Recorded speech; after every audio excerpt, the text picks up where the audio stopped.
we're gonna get right into this. And just keep in mind, chat, you guys can ask questions throughout this whole podcast, but note that I'm gonna be asking a lot, so your questions might get covered along the way. I'm ready for this. Alright, I'm ready. I think I'm ready. What's up, Christina? What's up? What's up, everyone? Alright, let's start things off with a brief introduction about yourself. Tell us a few things, including your interests and hobbies. Alright, so my name is Trevor Trez. Born and raised in Hawaii. I don't know if I'm your first Hawaii guest, like born and raised. I don't know. I'm pretty sure. I am? Okay, good. I feel like there's a lot of like misconceptions about Hawaii, which you can ask later. I'm sure like a lot of people, yeah. But anyway, I'm a bartender. I do that for work, and I do photography on the side for I wouldn't say professional, but you know, whatever. And Dad wants me to tell my real name, so my legal name is actually Toshio, full Japanese, but I like Trevor better, and that's pretty much it. That's actually pretty much it for right now, at least. All right, so how would you explain to us what your personality's like? Talk about that. I'd say I'm a very... See, this is a tough question because people on Twitch think I'm like super extroverted and I just say whatever I think, which is true, but I feel like that's just a comfortability thing. Like, I'm actually like super introverted. Like if I'm in an unfamiliar area, I'm actually really quiet. Like I really won't say anything. Like when I go to parties and I don't know anybody, I won't say anything. It's kind of weird. So, but then once I get to know you or something, then I open up like bad. But some people like it, some people hate it, and you know that's just how it is. So, yeah. For sure. All right. Talk to us about your childhood. So start from the very beginning. What was life like when you were born? And you could just go from there, like in a timeline. I even prepared for this. I honestly had like a really good childhood. Always had mom and dad support. My little sister. I'd say I didn't really have any problems growing up.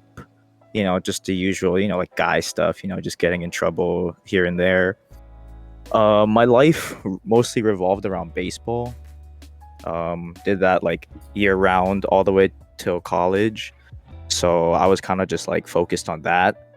And in a sense, like looking back now, when I was growing up, I was like such a selfish kid. Like it's crazy, like how much devotion I was to baseball that like I don't know, like I was kind of a douche back then, you know, growing up, because that's like all I cared about, you know, just typical jock, wanted to be like pro baseball player, you know what I mean? It's like all I thought about, and I didn't think like how it affected other people until now, you know.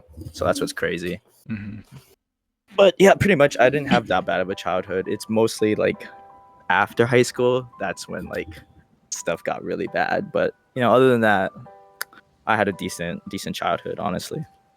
Actually a really good childhood considering everybody else that I've seen on your podcast. I'm like, oh my god, everyone's had such like kind of a bad childhood, and I'm over here like spoiled. And you know, I'm not saying we were rich or anything, but you know, my parents did a good job of making me feel like we were, you know what I mean, like financially like stable, you know. Like I never felt like I was poor or anything.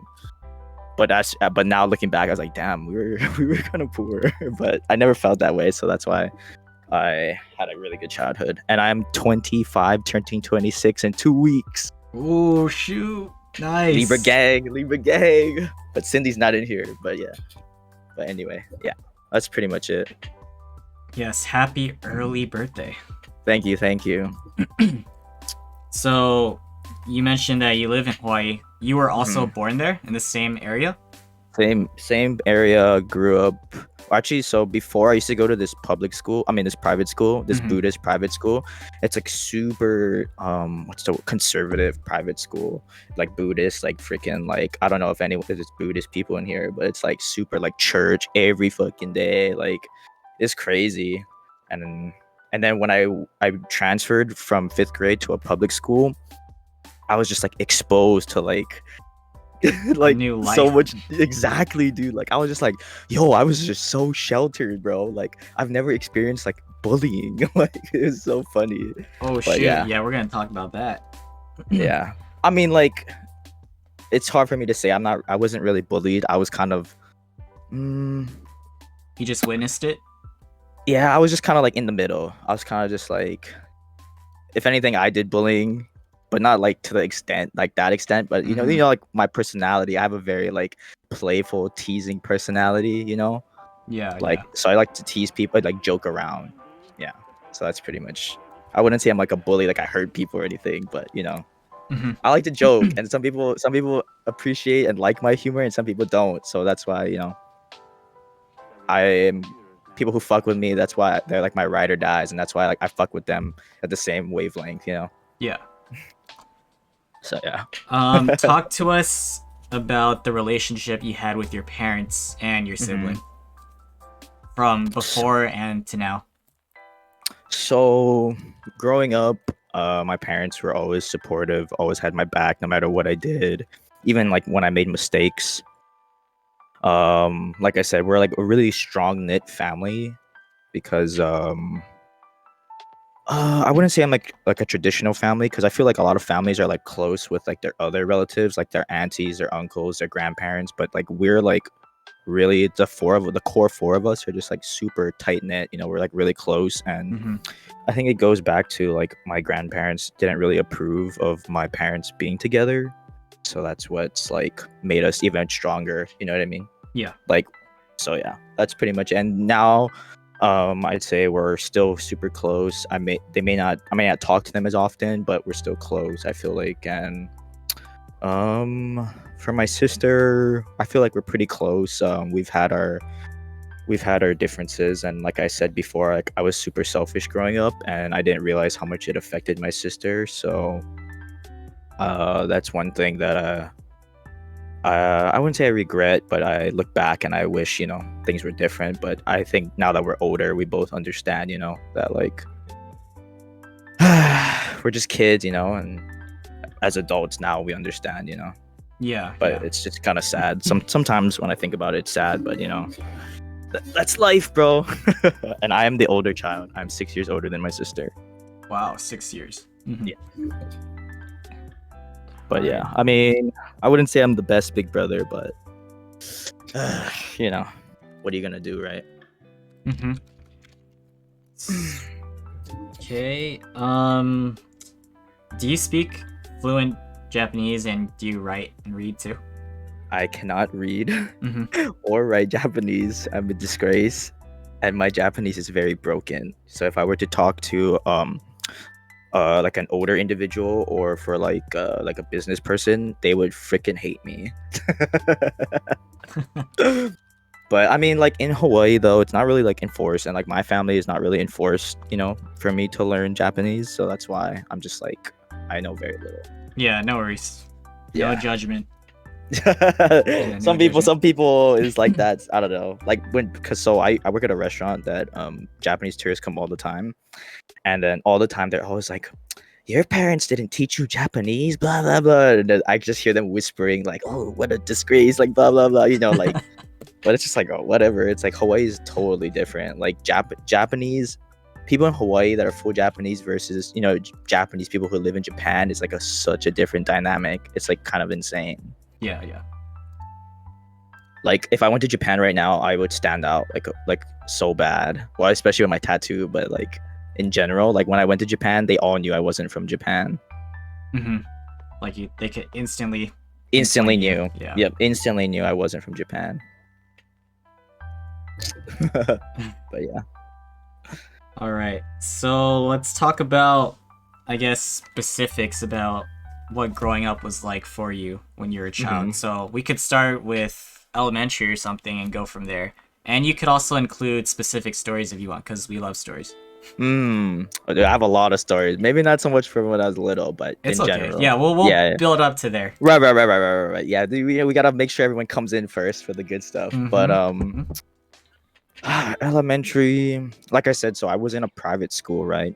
Super, like I said, conservative. Like I don't really think I dealt with bullies or anything. I really didn't even understand life. I feel like at all. It was just school, baseball, and then when I moved to a public school, I realized like there's a lot of stuff like even like drugs. Like I'm not saying people were doing drugs at Orwell in 6th grade. Yeah, like people were doing like like weed and stuff, which I didn't even know. And I feel like you're Mhm. growing up into your body too. Like there's just a lot of things I was like super like almost culture shocked. Like I've never even seen like a naked girl until I went to a public school. You know what I mean? Like stuff like that. Like Yeah. and then all these people are just like so like already know they're already like I don't even know how to explain it. It's just like I was just so sheltered. It's just crazy. Mhm. It's like almost being like from another country, and you move here and then you're just like culture shocked. Like that's like literally how I was. And people did kind of bully me because like I was that weird kid that would wear like collared shirts to school, and Mhm. like my mom used to dress me, and then people would be like, "What the hell is this guy wearing?" Like I'd literally be wearing like collared shirts and like Dickies, and everyone's just wearing like t-shirts and like baggy clothes, and I'm like in this tight little dress shirt. It's so Yeah. funny, but um, other than that, middle school, dude, I was a troublemaker, bro. I don't know why. Like I really don't get it. I was just dumb, dude. Starting in middle school or what? Starting in middle school, like starting Okay. from middle school to high school, I used to just I don't know, I just used to do dumb stuff, bro. Like I can't even explain. A student B C D F. So actually I was a pretty decent student, surprisingly. It may not Academically? look like academically, yeah. Plus you had to have good grades to play, which is surprising. I think I graduated high school with a 3.3, 3 point some I don't know, something like that. I don't even remember too long ago. Mm-hmm. But what was I talking about? I used to just get into fights. I used to just like mess around in class. Like I don't know, dude. I was just dumb, dude. I really don't get it. Like I think I just thought I was better than everybody for some reason. Mm-hmm. And to this day, like I look back at myself from middle school to high school, and I'm just like, wow, like it's crazy how much of a douche I was back then. So it's funny when I run into people from high school. The first thing I literally say is like, "I'm so sorry for how I was in high school." Honestly, like people Uh-huh. change. I promise. It's just it's insane. Like the selfishness and like I don't know, dude. I really don't know why I was like that. So I don't know you if it's were like the people. No, go. oh, you were more like extroverted then beforehand? Just like outspoken or what? Yes, I was super extroverted before. Like I would just. I mean, I'm still kind of like that. I used to just say, but back then, when you're young, you're ignorant, right?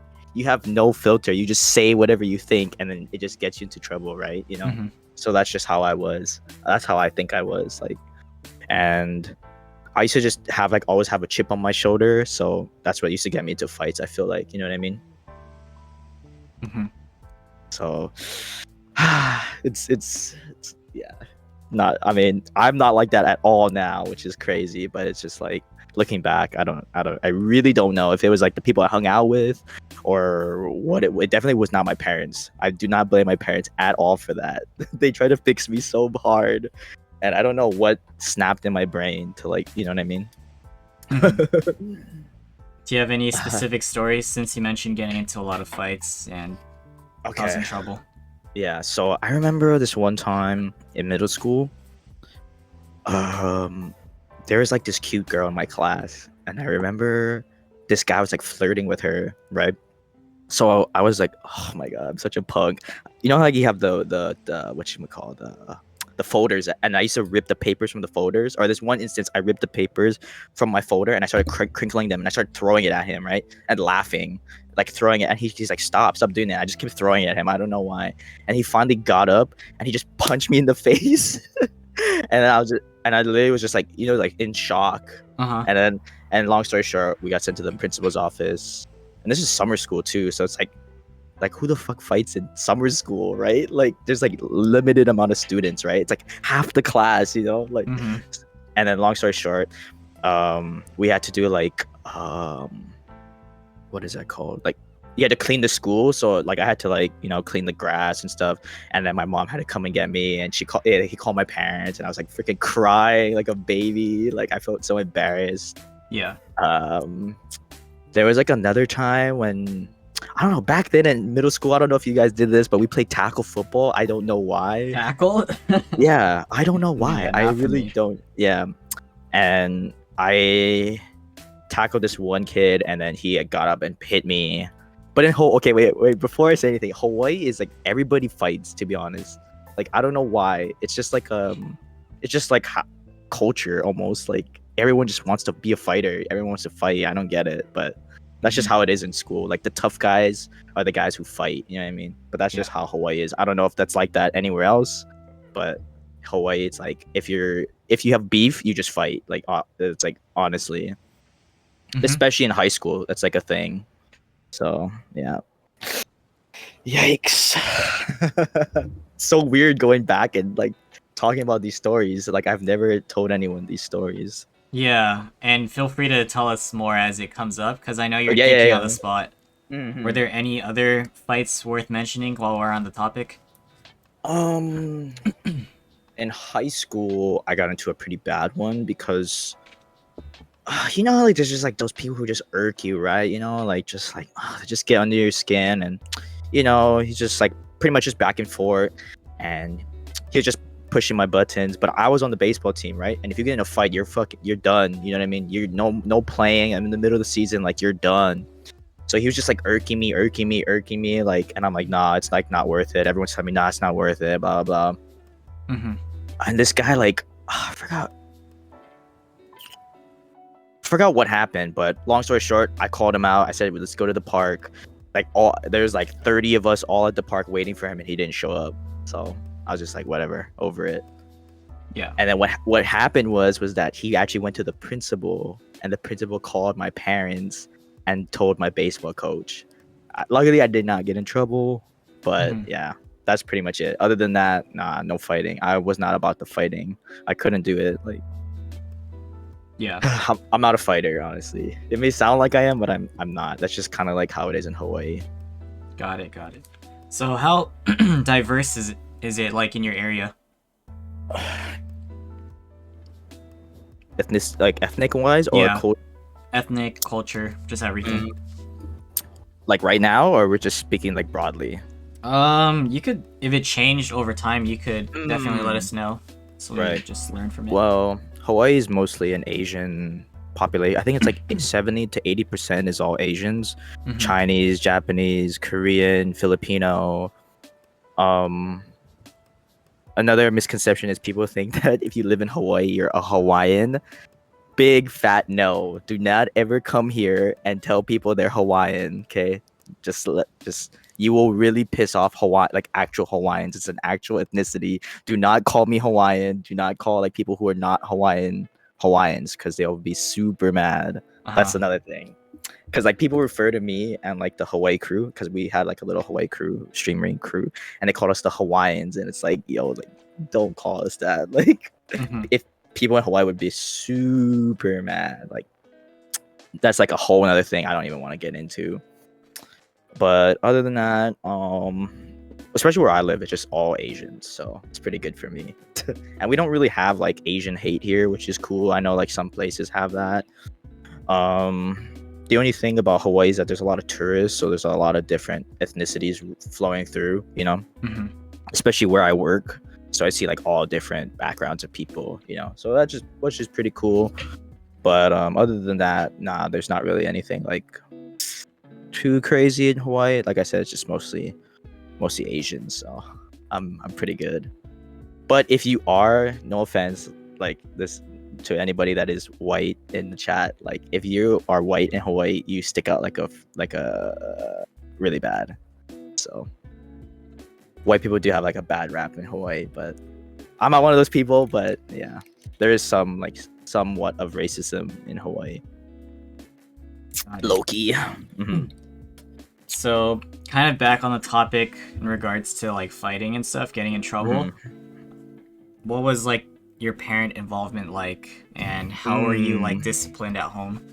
Oh, good question.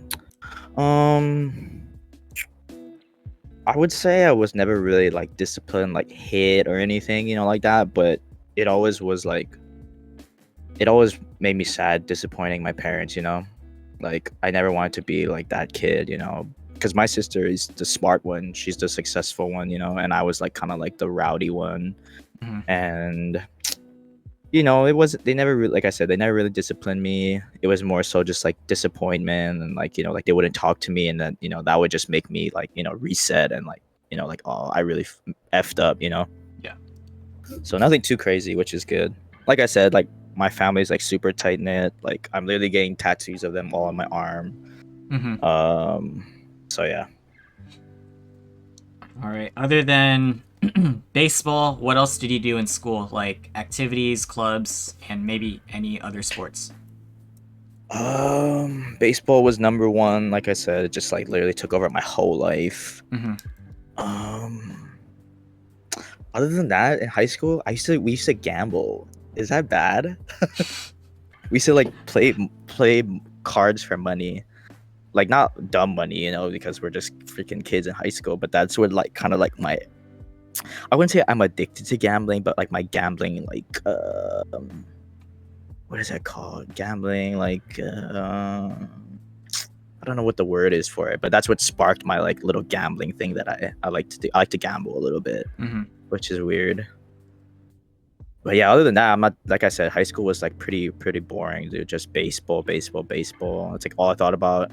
Because I wanted to play in college and I wanted to see like where it would take me.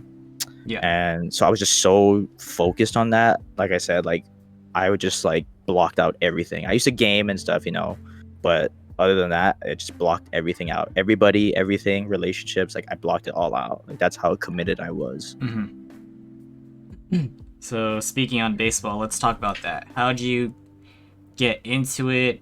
And just tell us about your progress throughout your life playing baseball. So supposedly I was really good at soccer, but like growing up, I'd say like around 7-ish, I just was like, I can't be playing soccer, baseball, and basketball. So my parents were like, "Oh, you have to choose one." So I chose baseball. And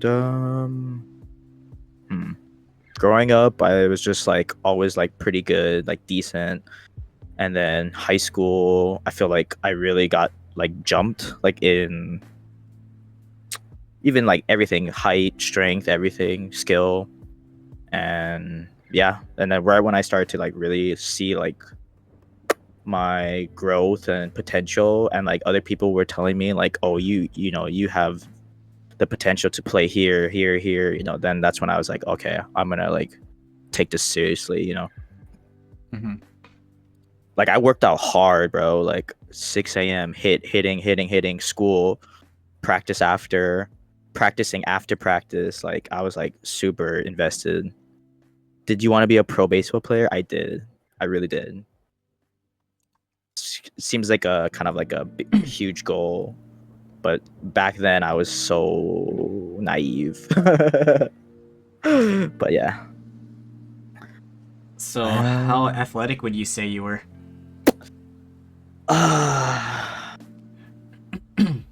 Man, I'd say I'm like a 6, because like, so to get into like that, like I played high school, right? And I was really good, pretty decent. I mean, I don't want to like toot my own horn, but I was good in high school. But you always hear that, like these high school stars, right? And then what do they do after their life? Like that's kind of how I was. Like all I thought was like baseball. Like I didn't get care after high school. And then so I played college for a little bit, and then when I went to college, I just realized like, yo, these guys are like all 6 foot something, and they're like just as good as me. You know what I mean? And you kind of realize like the gauge of like what it takes to get to that level. You know what I mean? And I was just like I could do it, but it's like like that the percentage is just like, it's crazy. So, and plus I got hurt, so it's even more so my confidence like went down. I was just like, you know what, whatever, I'm gonna come home, and I'm just gonna just enjoy life at home. What position did you play, or what were you good at? So I was good at outfield. I was really good at defense, so that's what caught a lot of people's attention. Mm-hmm. I went to California to play, and then I got a scholarship to play in Oregon, Western Oregon, and I blew my shoulder out.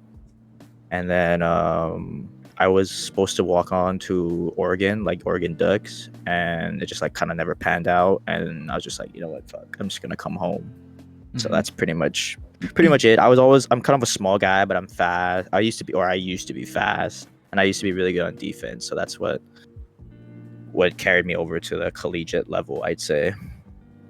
Yeah. So talk about the injuries you've sustained, including blowing out your shoulder. Like, can you tell us what happened and what you were going through mentally?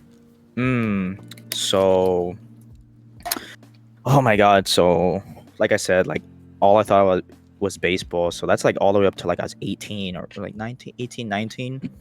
And people would tell me, oh, you're not going to make it, bro. Like blah, blah, blah, this, that, whatever. And I was like, nah, I'm going to make it, blah, blah, blah. And what's messed up is I blew my shoulder out and like a scrimmage. Like it wasn't even a serious game. So I was just pitching, and I just felt my shoulder like pop. Mm-hmm. But then and I looked at my shoulder, and my arm was just dangling. Like I couldn't even lift it. And I was just like, whatever, it's not gonna be a big deal. And then I realized when I came back, like my shoulder is still not the same. To this day, it's still messed up. So I think that's what like I wasn't that sad about it. I was kind of just like, I kind of saw this coming. Like I knew I would never actually make it, but I kept telling myself I would. But then I was just kind of like, okay, like this is the sign. This is my sign to just come home, Yeah. kind of thing. Like I always had like doubts in my mind, like a little hint of doubt, Mm-hmm. Like I had to be somewhat of a realist, but then you never know, right? You like never know. At least I said I tried, Yeah. That's what was my mindset. And then when that happened, I was just kind of like came to the realization, like, oh, okay, like this is it. Like this is my moment to stop. At least I said I did it, Yeah. Any other injuries aside from that one? No, not really. No. For sure. So, during your baseball career, how good was your team? My team when I was a junior was really good. We almost made it all the way. And that was like my breakout year. That's when like I really got noticed by people, because what's crazy is that I wasn't gonna play actually. So I played my sophomore year, and I was getting benched my junior year because everyone in the outfield was just better than me, I guess, kind of, or like I don't know. Actually, don't know I would kind of question that from the coach, but that doesn't matter. But then what happened was my friend who started, he tore his ACL. Oh no. Yeah, so then I just had to fill in for him, and it just so happened I had like the best year ever, like crazy stats, crazy everything. And yeah, that's pretty much, I guess that pretty much just took off my whole like progression, I guess. Mm-hmm. Any specific favorite memories or like moments? Favorite memories / moments.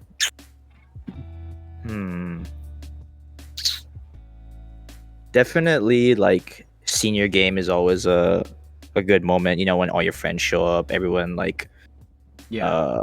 I think that's always cool. I think getting awarded like so many like awards for playing baseball like in high school like really like made me like realize that I could be something. But other than that, nah, not really. I don't know. I was just, like I said, I was just so zoned in. Like I really don't even remember a lot, to be honest. Mm-hmm. Like I didn't really like live in the moment, which I kind of regret, because like I said, I was just like go go go go go.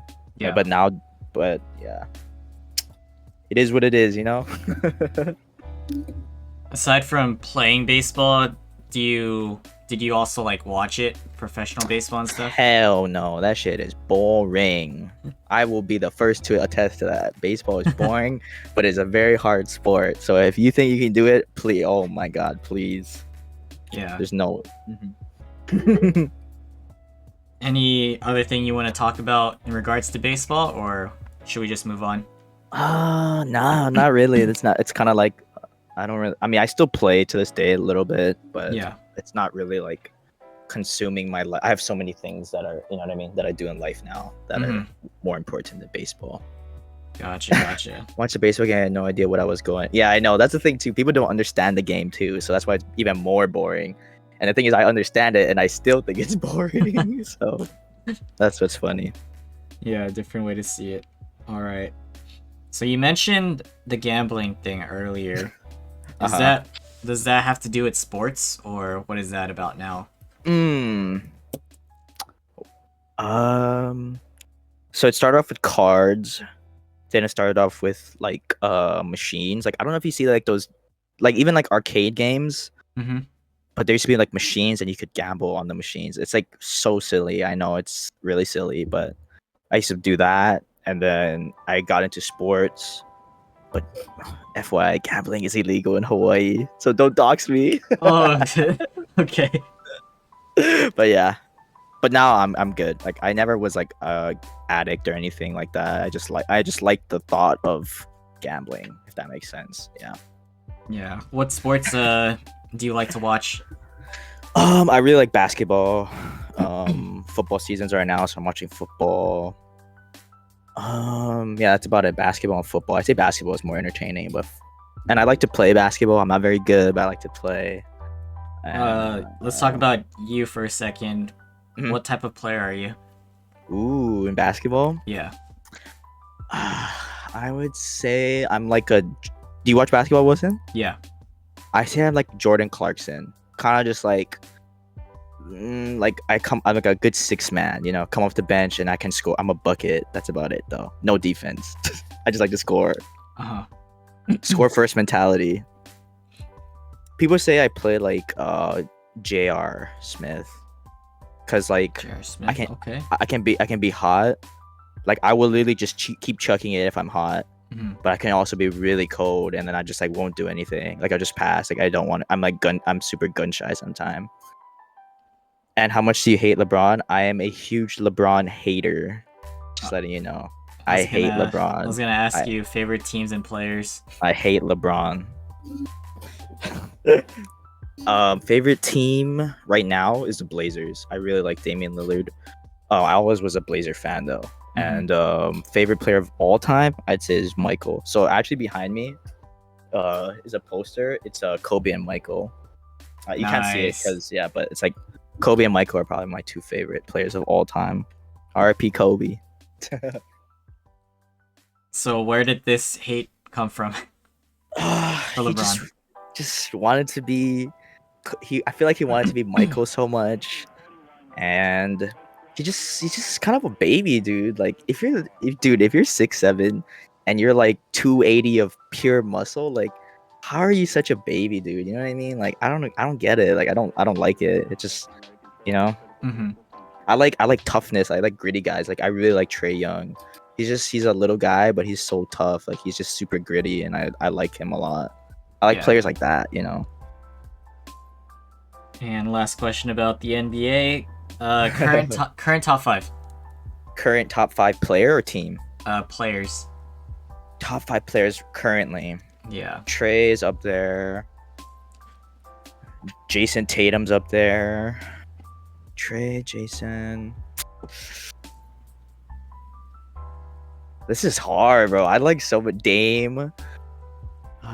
Trey, Jason, Dame. Ooh, You're talking about your favorites, right? Yeah, like I'm talking about my favorites. Yeah, because that's different from like who do you think's like the most He's the best. skilled. Right. Yeah. Oh yeah, definitely would not put those 3 as the top. Or I put Jason up there. No, Dan. Top 5 favorite guy. Relax. Trey, Jason, Tatum, Damian. Oh, this is so hard. I like so many people, dude. It's all good. It's on the spot, literally. Yeah, I'd say like Doncic is up there, and maybe like Steph. Just gonna say that. I Sick, really sick, like sick. Steph. Yeah, because I'm a shooter, so I'm biased, Mm-hmm. and I like little guys because I'm little, so I'm biased. I don't like Katie. He's a rat, just like Kevin if he's still here.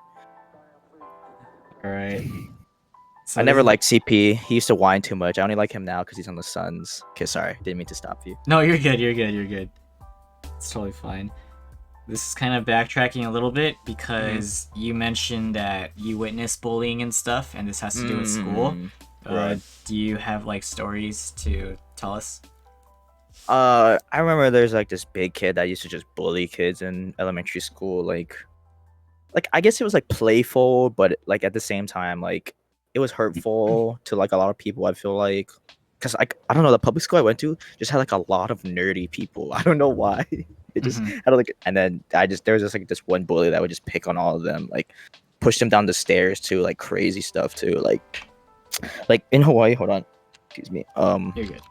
You don't really see, you know, like how in movies you see like bullies like actually like hit people and stuff like that. Like I don't push people in lockers. I don't think it's like that in Hawaii.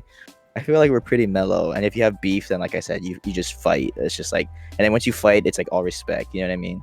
Like Mhm. that's just the culture. Plus, in Hawaii, everyone's pretty like loving people. I feel like Yeah. So I wouldn't really say there's too much bullying. Maybe like verbal bullying, but other than that, like no, not a lot of physical stuff.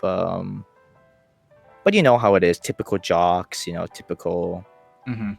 nerds, stuff like that. But I can't really say because I was a dick in high school too, so it's hard for me to look back and like other people's perspective. So Yeah. yeah. Yeah. So talking about yourself, how would you place yourself within that stereotype of high school? Dude, I was typical jock, typical Jock. douchebag jock, typical. But I was a jock, but I wasn't. Like I didn't hang out with the cool kids, but I Mhm. thought I was cool. So that's why it's even worse. I Uh, wasn't actually cool. I just thought I was cool. Yeah, that's why. Ugh, gross, gross. But people say I was nice in high school, so which is good. But I don't know. I feel like I was a dick. But that's just mhm. maybe, I don't know, crazy.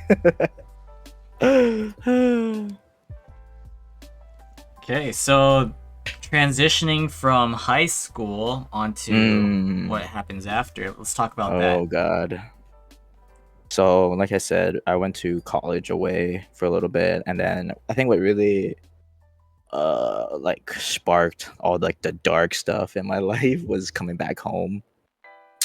Um I think I had two crazy exes, that's why. So Oh yeah, that's what we'll talk about relationships like a okay. little after, but this is more on school. So yeah, go Okay, ahead. school wise, Yeah. so I went to school in the mainland, came back home. I'm still currently in school Mhm. because I switched majors really quick. So I was actually an education major, English major for a while. Did the 4 years, did all that, and then right on my last semester, I was like, "Yo, fuck this! This is not for me. I am not going to be a teacher." So I quickly switched and I went to business. So right now I'm business and marketing, and I am just doing communications as a minor because I already did all those English stuff. You know what I mean? So Yeah. might as well just use it. So yeah. So that's what I'm doing right now. I'm trying to do this internship. It's a military base in Hawaii, and if I get in, I have to 2 more years of school, but it's paid for, and I work on base, and they pay me while I'm going to school. So that's my goal for like education wise right now, like what I'm up to right now. So we're just hoping that I get in. So that's your current situation. That's my current situation, correct? Okay, okay. So you're doing two jobs then? Internship and bartending? So I'm just bartending right now. I'm waiting on the internship, waiting for the call. So Got it, they got it. called me, and then they told me to reapply again. So I'm waiting on the call, see if like I got in or not. So that's what the update is too. That's why I've kind of been offline too, like Mhm. not streaming, because just focusing on that and my tattoo, and yeah, just working on myself. Other than the academics in college, were you ever involved with activities other than sports? Other than sports, I would say college. So when I came back home, when I was away, of course, baseball was all that mattered. When I came back home, I actually started working at a club because I started to get into photography when I came back home. I have no origin story to how I became a photographer. I have Ah, no idea how that happened. I really don't remember. I think I just remember like watching like a video and I was just like, oh man, that looks really cool. Like the way he takes pictures and like the bouquet and stuff, bokeh, whatever people want to call it. And then I was just like, yo, I just want to learn how to do it. And then picked it up, learned how to do it, figured out my style, and then I started working at a nightclub. And yeah, that's where that I guess that was my extracurricular activity for like a bulk of my college years. So okay. I'd be going out like every night because like in the nightlife you're just always going out even when you're not working at the club, right? Hmm. Because you're just trying to make network and make connections. So yeah, trying to do that in school was yikes. For sure. So I guess right before we get into the work stuff, Hmm.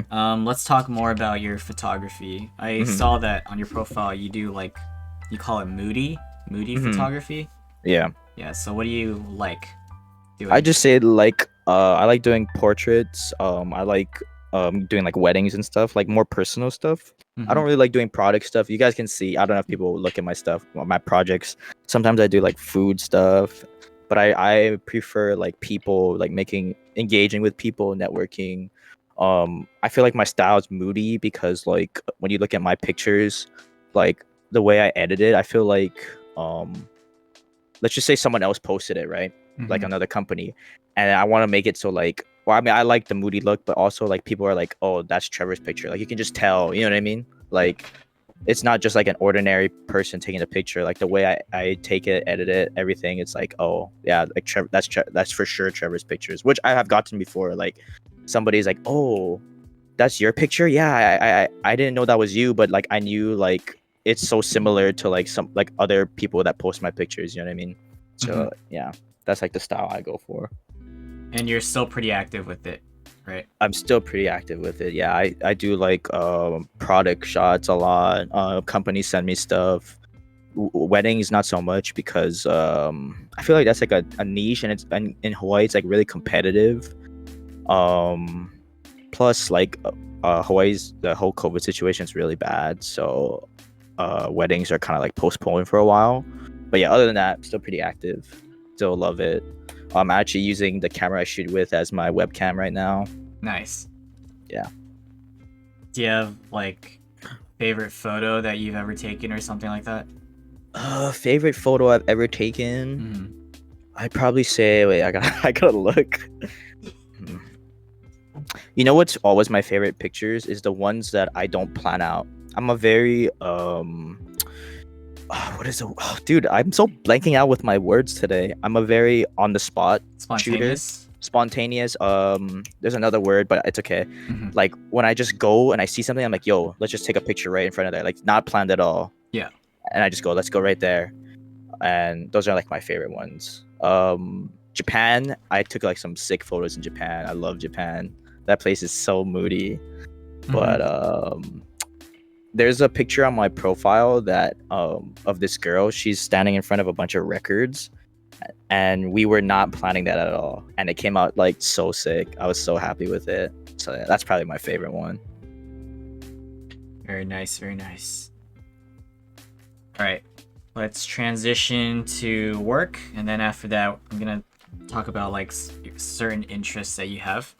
But Hmm. for work, let's go from the beginning. First job, and yeah, Hmm. just move up from there. So my first job ever was I used to work at a smoothie shop, a smoothie and a acai shop. So hey yo, I make some bomb ass smoothies, honestly. Well, At what age? I'm gonna say I was 18.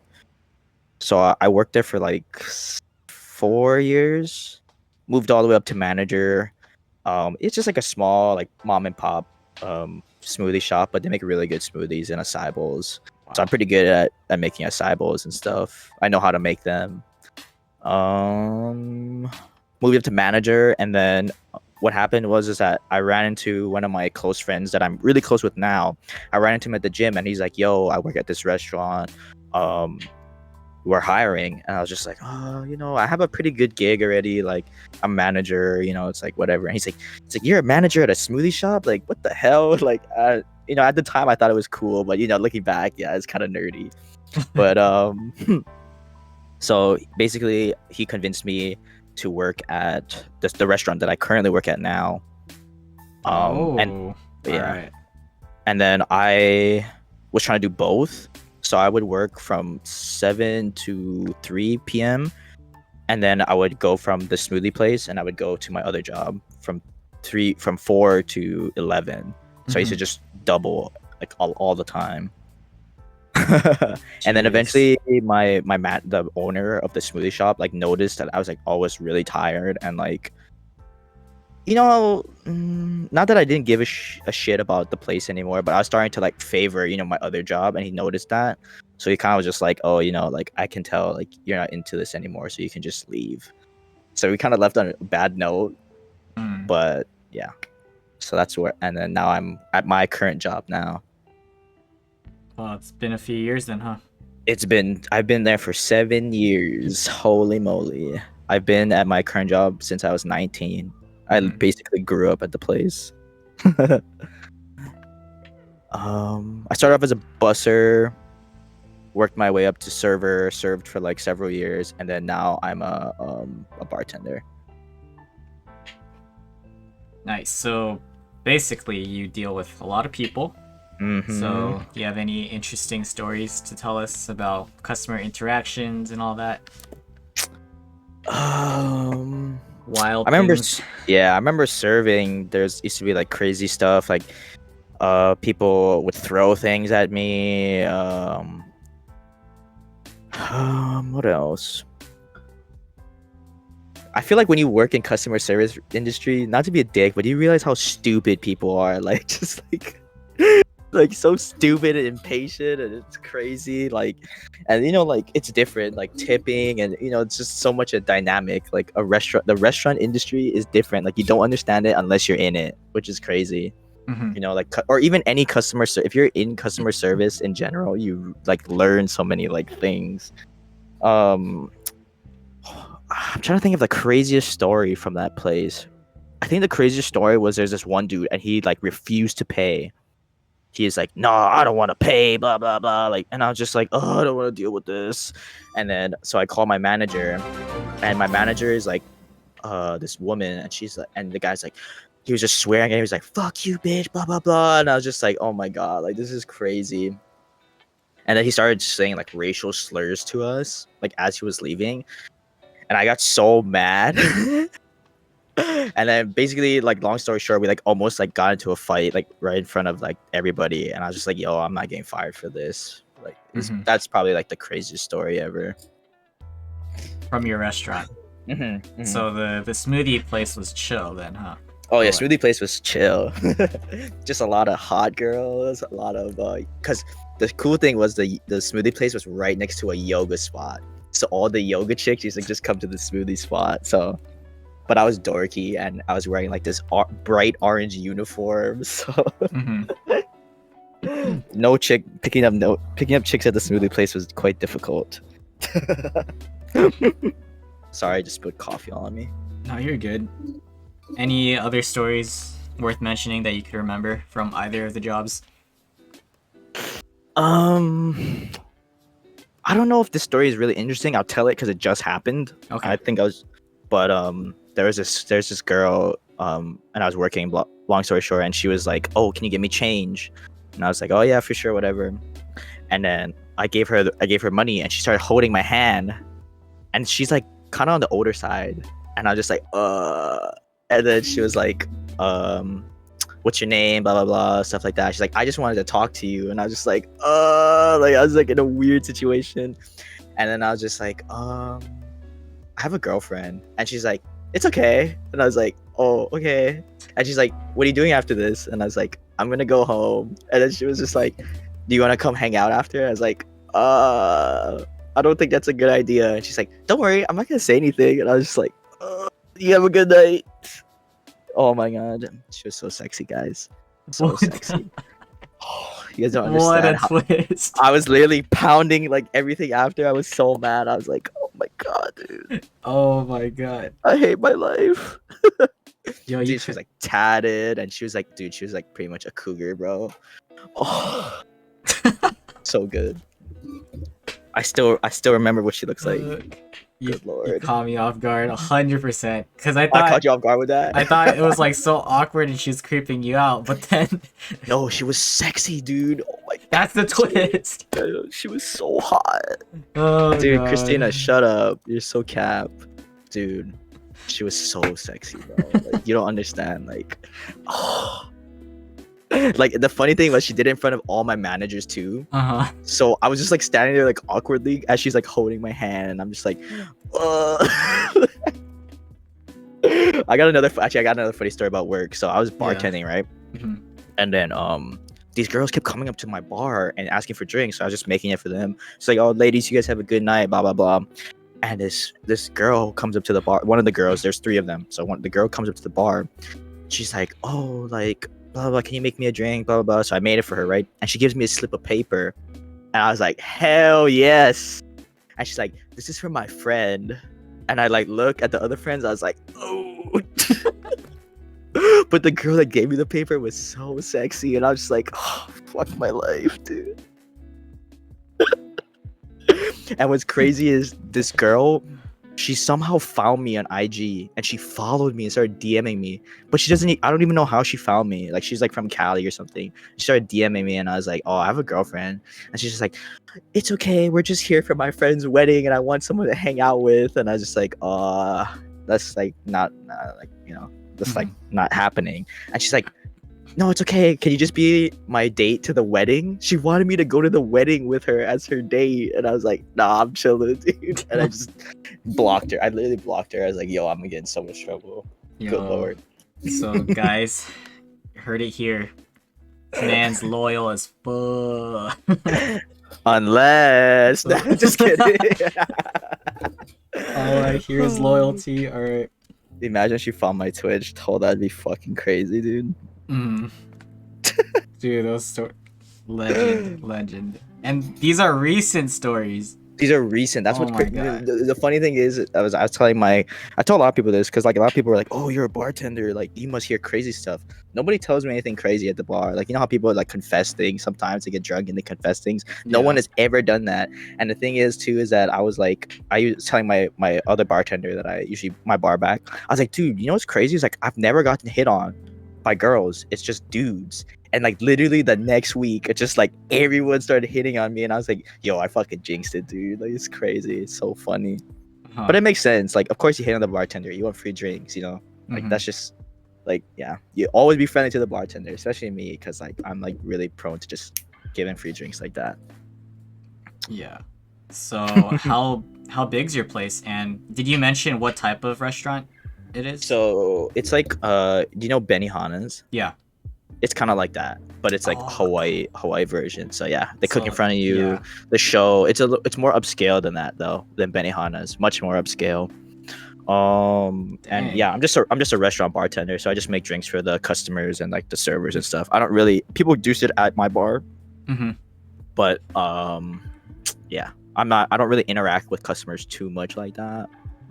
We used to have like a lot of regulars come in, but now with the whole, you know, COVID thing, not so much anymore. So now it's even creepier when people come up to the bar and start hitting on me because like they're like, I'm like you're not even sitting at the bar, you're just coming up and like, you know, that's what's crazy. It's pretty funny though. Gotcha. I got hit on by guys more than girls, just so everyone in chat know that. A lot of guys hit on me. Yo, it's pretty funny. You gotta tell us more stories about that. Oh my god, no! I'm just like, ugh, just yikes. Yeah, not worth mentioning. All right. Do I play along with it? Yes, I do. Of course, I do. What a good tip, bro! Come on, I'm a people pleaser. Like they'll just be like, "Oh my god, I like your hair," and it's like, "Oh yeah," like whatever. He's like, or like one time this dude, there's like this position where you can sit by the bar and I'm like right next to it. This guy full on like grabs my arm, my bicep, and he goes, somebody works out. I was just like, I was just like, okay. I'm pretty like focused at work, so I don't really like, you know what I mean? Like I don't really have time to like flirt or engage with Socialize, people. yeah. I just laugh. I do, like everyone knows, like is too, because you talk to a lot of people. You do like a little fake laugh. You're like like just to please somebody. So that's pretty much it for stories, I think. So speaking of tips, Mhm. what do you think's like a good tip in general as someone who works in the industry? Like, what are I your think. thoughts about tipping? Ooh, good question. Okay, honestly, if this is hard. I'd say 10% is like, pretty like normal. That's a hard question, honestly, because I see both sides. Like, I'm not biased, like I Yeah. like to view things from both sides. But if you're not tipping, so my friend's a really good server, and he does this all the time. So if you don't tip him, he'll run up to you and he'll be like, "Oh, you know what?" Like he says it in a very polite way too. He goes, "Oh, I noticed you didn't tip. You leave anything on the bill. Was there anything you were dissatisfied with, or something that I could do to improve?"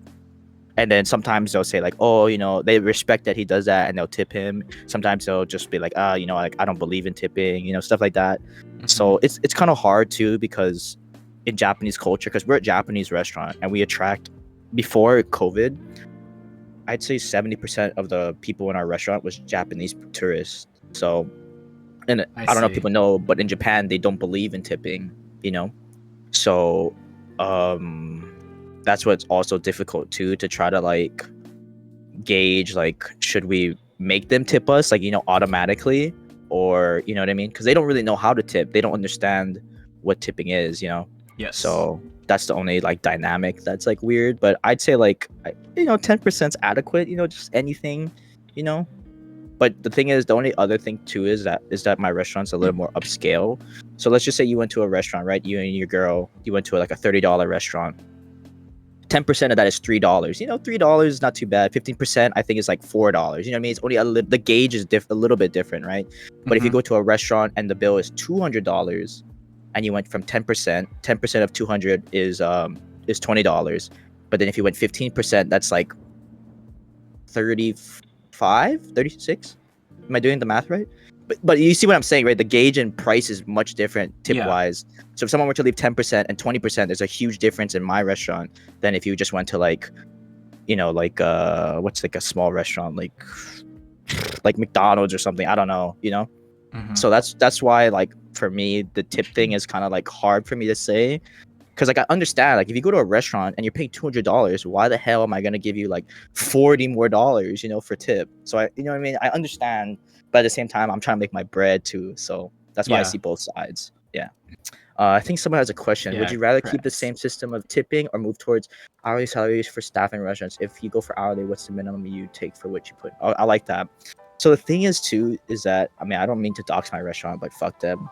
But anyway, so before we used to get cash tips, right? So they'd get the pool of tips, and they would separate the cash, right? But now, because of the whole Rona thing, they're trying to save money.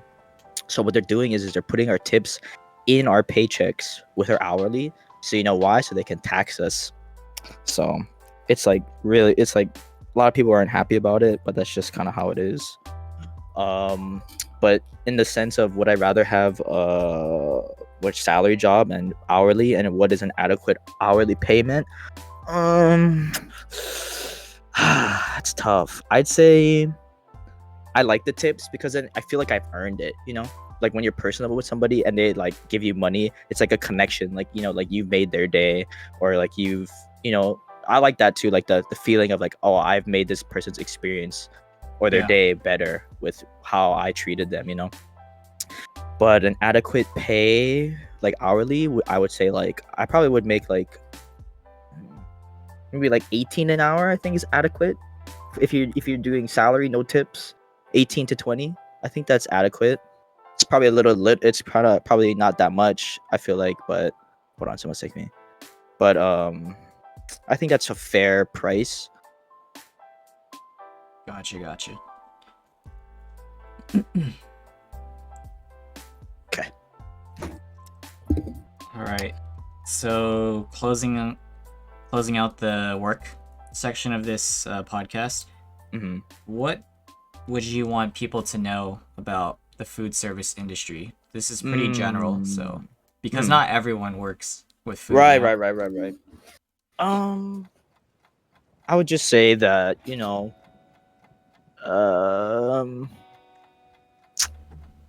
just like try, like sometimes, like let's just say you go to a restaurant and you see like someone's kind of rude or having a bad day, and the server's rude to you. Just like try to see it from their perspective, because like that's what I tell my parents all the time. Like when we go to restaurants and let's just say like the wait is extremely long, right? Or like the server comes, the food's late. It's like, yo, you can't blame the server, like, or you have to look at it from their perspective. Like maybe the host is fucking up, or maybe the kitchen's fucking up. Like it's not the server's fault or the bartender's fault. You know what I mean? Like you just gotta kind of like be more like, I feel like understanding. Like some people are too quick with the trigger, like, or like even someone could just be having a bad day, like server wise. Like I feel like for any job, like sometimes it's hard. Like you're just having a shitty day, and then you have a customer that's like, kind of like rubbing you the wrong way. Stuff happens. So I would just say, yeah, that's my general opinion. Just be like more understanding when you go to a restaurant. That's all. Tipping thing is like whatever. Like I said, like I understand both sides, but just treating the server the same respect, hopefully, that they treat you, or that's about it. Got it. Anything else you want to talk about in regards to your work, or do you think that's good? A good summarization? No, I think I'm good. Whatever you want to talk about, bro. For sure. I'm good. All right. So briefly talk to us about how COVID personally affected you. Good question. So COVID, I feel like from a overall standpoint, I feel like it's affected me in a positive way. I think I wouldn't have got to my PC if COVID didn't happen. I wouldn't start streaming if COVID didn't happen, for sure. Like that's what really pushed me, because I was just like, I'm playing so much, blah blah blah. I just like, fuck it, just stream. I've met so many amazing people on Twitch, which is crazy. Like I literally have so many like lifelong friends. Like it's actually insane. From Twitch, and I think my family got closer too, because at some point we were like, so my dad had COVID at one point. Like this is very early on.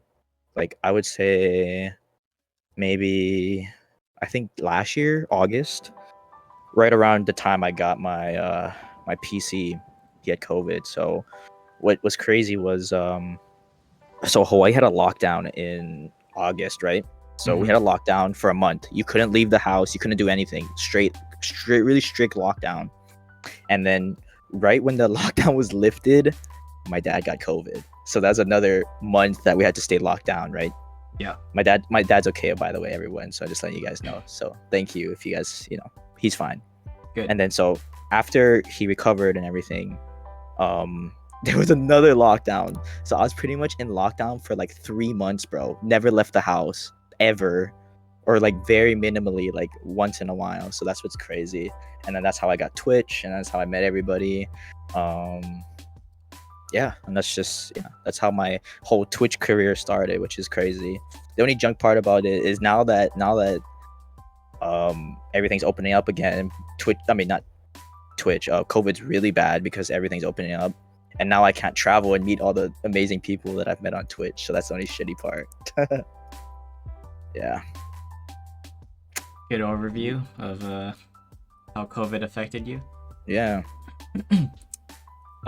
Some more people stopped by, so yeah. Shout out Tiff, another cool fucking Dre. Dre, welcome guys. Tiff and Dre. Yeah, that's crazy.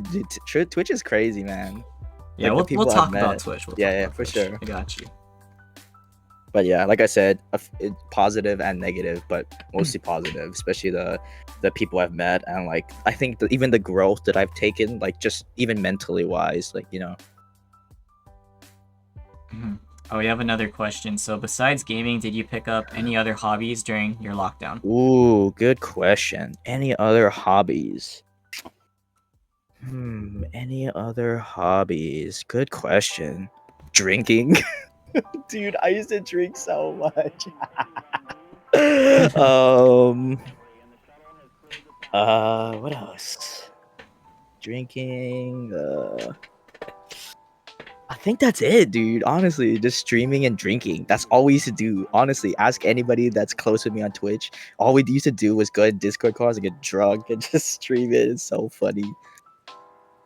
All And right. yeah, we used to get I used to get paid because of unemployment, so I didn't care. Mhm. It was a good time. All right, let's talk about other interests. Do Mhm, you watch any shows, anime, movie, dramas? If so, what do you watch? mhm. I'm really into movies. I love movies. I love talking about movies with other people. I do like anime. I see the anime behind you. Um, let's see what else. I'm a big Netflix guy, so I like a lot of Netflix stuff. Um, Anime. What's my favorite anime? Yeah, let's do a top 5 anime. Top 5 anime. Yeah. Naruto for sure. Dragon Ball Z just because that freaking changed my life, dude. I'd say Attack on Titan. I really like Attack. Um, Sleeper that I don't think people would say is I like One Punch.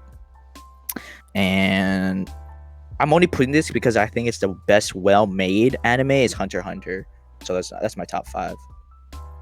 I'm not into animes where it's like really slow in the beginning. You know what I mean? Like the character development is so slow.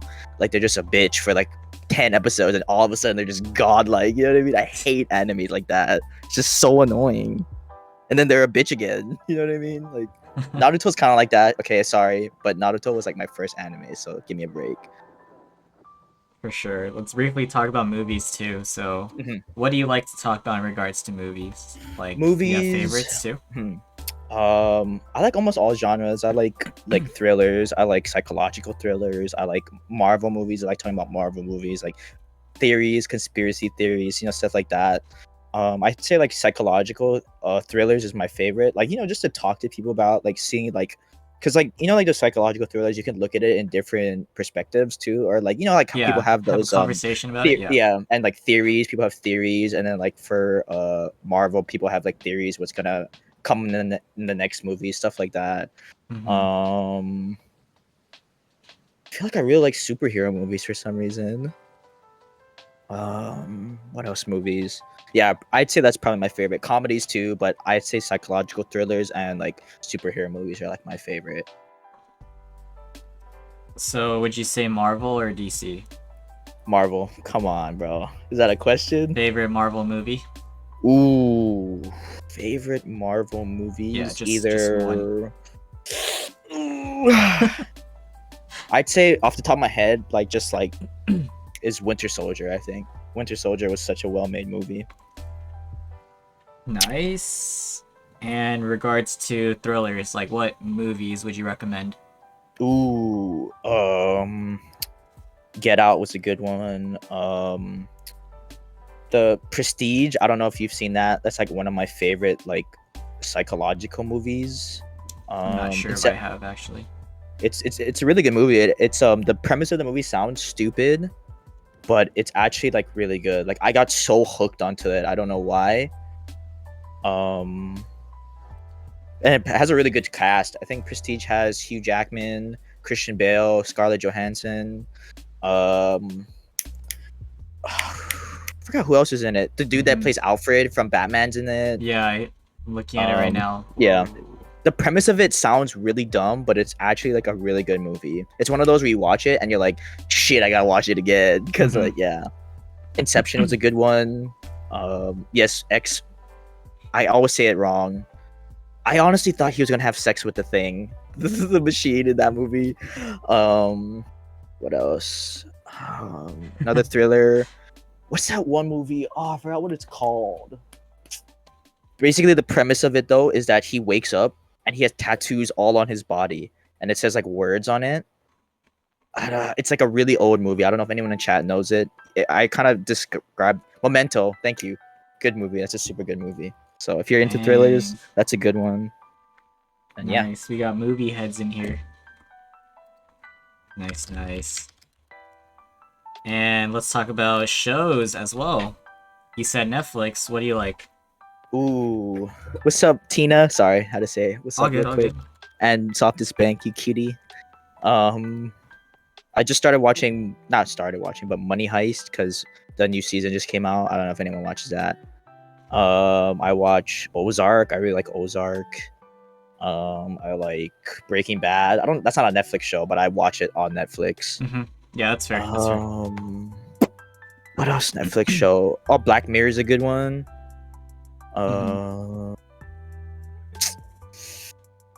Netflix has pretty good original series. Manifest is a good one. Dude, there's so many good ones. True. I like their documentary series that they do sometimes. Their documentary series is really good, especially like serial killer ones. Dude, isn't that weird that people have such a fascination of serial killers, like the mind of a serial killer? Like even I, to an extent, I am like invested in it, and it's scary. It is. It could be like normal people. Dude, exactly. That's what I'm saying. Or like just like their thought process on things, you know, like it's crazy. But yeah, that's pretty much I think my Netflix. What you could think of. Yeah, at least on the top of my head. Yeah. That's a good list, man. I must say. Thank you. All right. So I'm only asking you this because it has to do with your panels on Twitch. So Pokemon, you're into that too? Yes, I love Pokemon. I used to love Pokemon. Let's do your top 5 as well. Top 5 Pokemon. Ooh, Charizard. Dude, you know what's? I think I favor all of the fire types, like the starter fire types. Yeah. So it's like Blaziken, Charizard.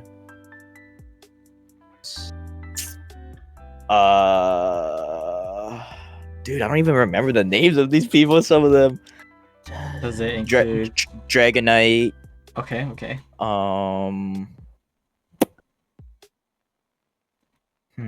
This is tough. I'd say like maybe the Mewtwo. I was always kind of fat. I really liked the original Mewtwo movie when I was growing up, like the animated one. I know Netflix did like a freaking IRL version, I think, of it, or like a 3D version of it. I hated it. Oh my god, it's so annoying. And last one. Last Pokemon. This is tough, man. I'll just say Togepi because she's cute. Yep. Got it. All right, let's talk a little bit about your favorite music and artists. Ooh, favorite music? I'm a pretty big EDM guy. I really like going to raves. I'd say I'm into rap too. Like I respect it. I like it. I'm kind of like all over the genre because we have like in Hawaii we have like our own music too, which I really fuck with too. It's like kind of like a reggae-ish thing in Hawaii. Yeah, I have a pretty broad horizon, I think, on music. No specific favorites, but I'd say I listen to EDM the most, if I had to say. Okay. Do you have a current favorite artist or current favorite song? Favorite artist is probably Slander or Nightmare. They kind of just DJ together all the time, so it's like more. I really like them. I've met Slushy and I've met the Chainsmokers, so I'd say they're my favorite too, just because I met them. All right. Wait, any song in specific? Nah, no specific songs, to be honest. All right, let's talk about your tattoos briefly. Yeah. When did you get them? I know you just got one recently. Yeah, talk on in the meeting and all that. Right. So, my first tattoo I ever got was 2014, I think. It's like on my chest. You can kind of see it. It's just a Bible verse. So, do you watch UFC by any chance, Wilson? A bit. Do you know who John Jones is? Yeah. Okay, so he had the Philippians 4:13 tattoo. He has it like around his, like a small one on his chest. Mm-hmm. And then I feel like that Bible verse has always stuck with me, like ever since high school. And I always was kind of like, I kind of want to get a tattoo of that. And then 2014, my auntie actually passed away, and on her memorial, she actually had that quote. That's like one of her favorite quotes from the Bible. So I was like, yo, you know what? Fuck it. I'm going to get it. Like all this time, I was like, kind of like, I kind of want it, like whatever. And I was like, nah, I'm just going to get it. And I just got it smack dab right on my chest, big on my chest. And yeah, so that's like, it's like a special tattoo to me, especially my first one, and it has meaning to it. Mm-hmm. I just got these ones kind of pretty recently. I got the wolf eyes. I got with blue eyes just because I feel like it's more dynamic. I got wolf eyes because that's my spirit animal, and I feel like I kind of take on the I feel like I am sort of like a wolf in the fact like if you're in my pack, like I like to travel. I don't like being alone. I take comfort in people around me, especially surrounding myself with people. And like if you were to ever come at anybody, like my friends, like how do I explain it? Like I'm very protective. Like, you know, like if someone were ever to tease or come at my friends, I'll literally like am the first one to stand up and say something. You can ask anybody that's like close with me. Sometimes it gets me into trouble, but that's just how I am, you know. Even like with family too. Like if anyone were to ever say anything, you know.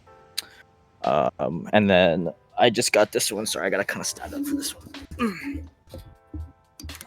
It's the Lady of Justice.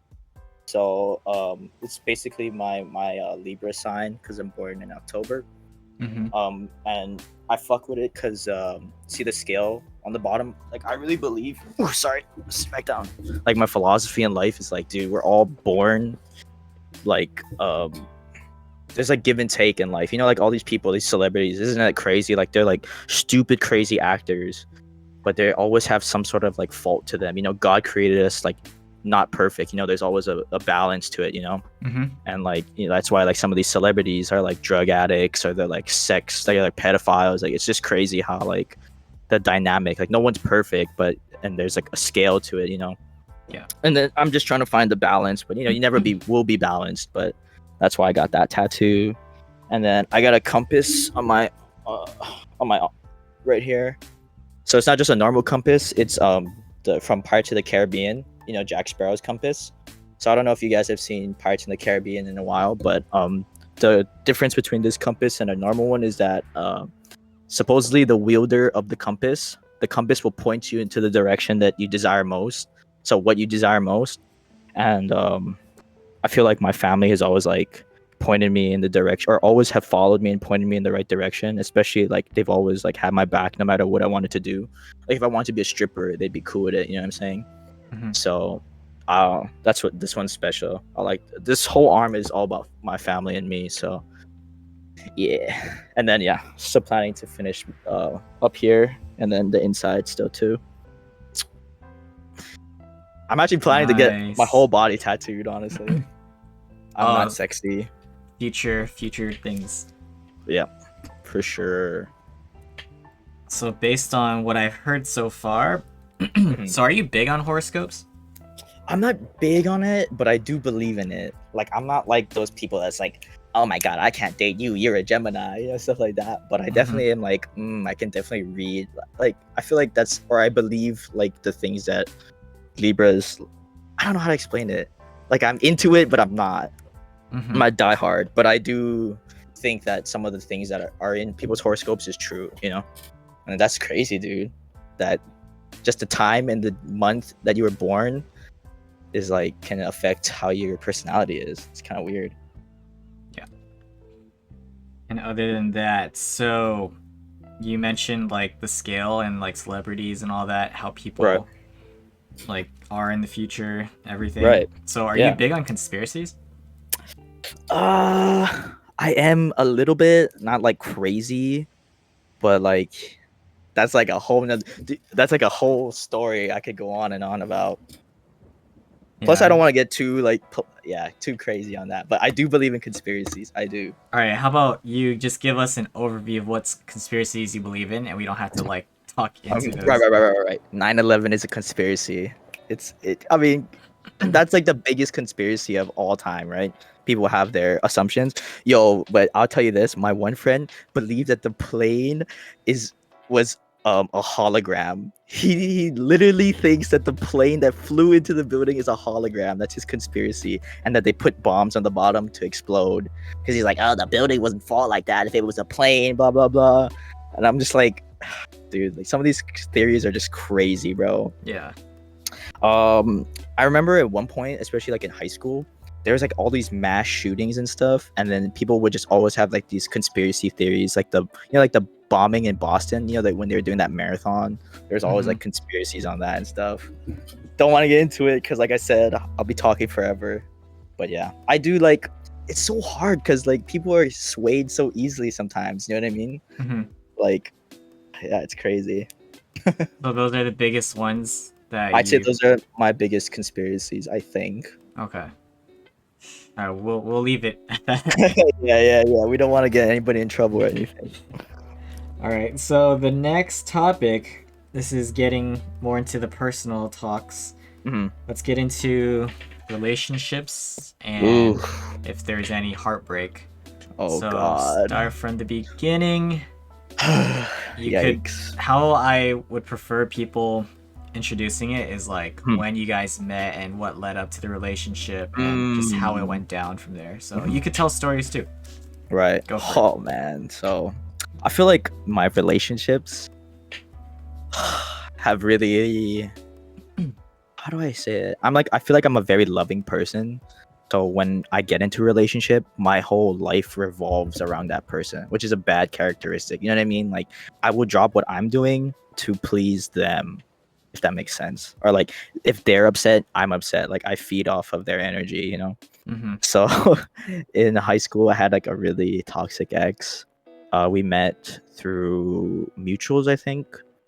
And she was just toxic, bro. Like she used to hit me. She used to like, I don't know, man. She was crazy. And I remember at one point, shut up, Dre. At one Wait, point, what year was this?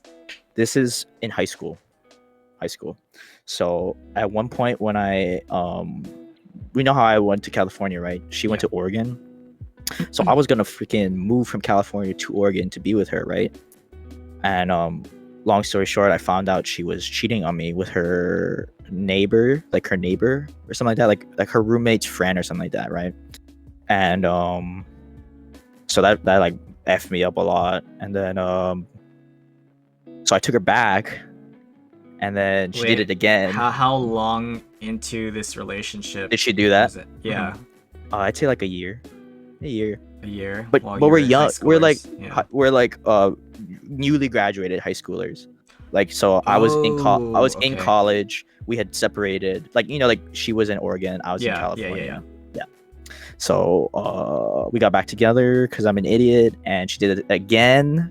Maybe like 6 months after that. After the first time I found out, and then I was like, "Yo, f this. I'm done. I'm done with you." Right. And crazy thing is freaking 4 months later, she calls me, right? She goes, "Yo, I'm pregnant." And I was like, "What? No fucking way." And then like I remember like just freaking out. Like I was like, "Yo, there's no way that's my baby." Blah blah blah. Like I was just like freaking the fuck out.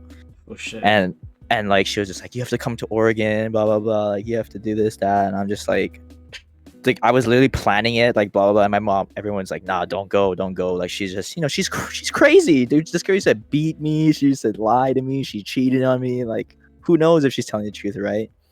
Christina, shut up.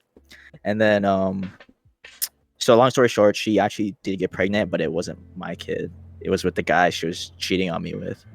Isn't that crazy though? Yeah. That's so, dude, that literally fucked with my mental so bad, bro. Like, so bad. So how'd you actually end it? Or like after the first time, what was like the exact mental state, thought process, and how'd you actually get back together? And then the second ending. Okay, the first time I remember just being super upset and just like I'm pretty sure I like got my baseball bat and I started pounding the wall. I'm pretty sure I broke through the wall. I was just so upset, like I couldn't believe it. Mhm. But you know, once you like settle down and you're like, oh, you know what, I really like this girl, blah, blah, it's a mistake or whatever, like stuff happens, you know. Then I But feel how'd like you find out exactly? I found out because oh man, I found out because one of my friends used to go to school with her, Yeah. and he took a picture of them together, and he's like, yo, there's like some sus stuff going on, blah blah blah. And I was just like, I kind of like knew about it already. And then long story short, like supposedly they like went to a party together, and they basically caught them, you know, together Mhm. like doing stuff. And then so that's how I found out. And of course she admitted it because obviously she was caught.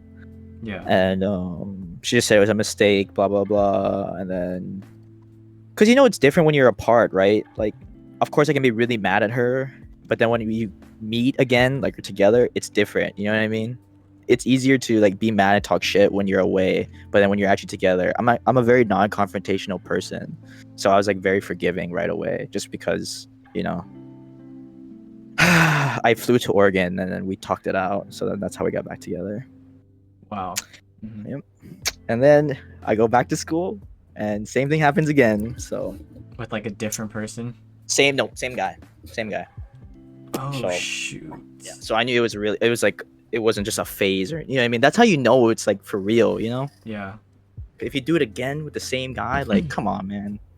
But how'd you Like find out the second time? same, my friend caught them again, same thing again. I told my homie to like watch her because like I didn't trust her that much, and Yeah. same thing again. Party together. It's like, dude, like, why would you hang out with him at a public party? Like, at least be a little more subtle. Like, so that's pretty much it. And then I literally just texted her. I said, we're done. Don't ever talk to me again. And then I was just at that time I wasn't sad. I was just like, yo, fuck this. Like, Mhm. whatever. Do my thing. I'll do my thing. I wasn't. I mean, I was upset, but I was just like, whatever. And then yeah, like I said, I got the call 4 months later, never talking, and then she said she's freaking pregnant. Mhm. And I was thinking to myself, okay, I flew to Oregon that one time. I took her back, right? And of course, you know, whatever stuff Mhm. happened. And I was like trying to do the math. I was like, dude, there's no way that's my kid. Like, too much time is like, oh my god, there's just so many emotions going through my head when that happened. Yo, thank you for the sub. Let's Yeah. go, bro. Friends, thank you. I appreciate it, man. Let's go. But yeah, so that's my first relationship, and that's what like fucked me up bad. I think like my mental just fucked me. How'd you like? What'd you do to recover? How long did it take? And like, how'd So you I feel keep your like, mind like busy? right. So I had baseball, so that's the thing that really like whatever. That's how I kind of got over it. Plus, it's like high school, you know. Like I'm young. I'm still like, you know, I'm 20. I think yeah, I'm 20. 20. Yeah, I was 20, and I was just like, yo, whatever. Fuck, I'm young. Shit happens, you know. Baseball. But the second relationship is the one that really got me bad. These are like my serious relationships, at least, you know. But yeah, so I think that transitions to the second one. That's the one that's like, woo, really messed me up, man. Hmm. If you want me to segue into that. Yeah, for sure. If that's the next one, then there you go. Yeah. Go for it.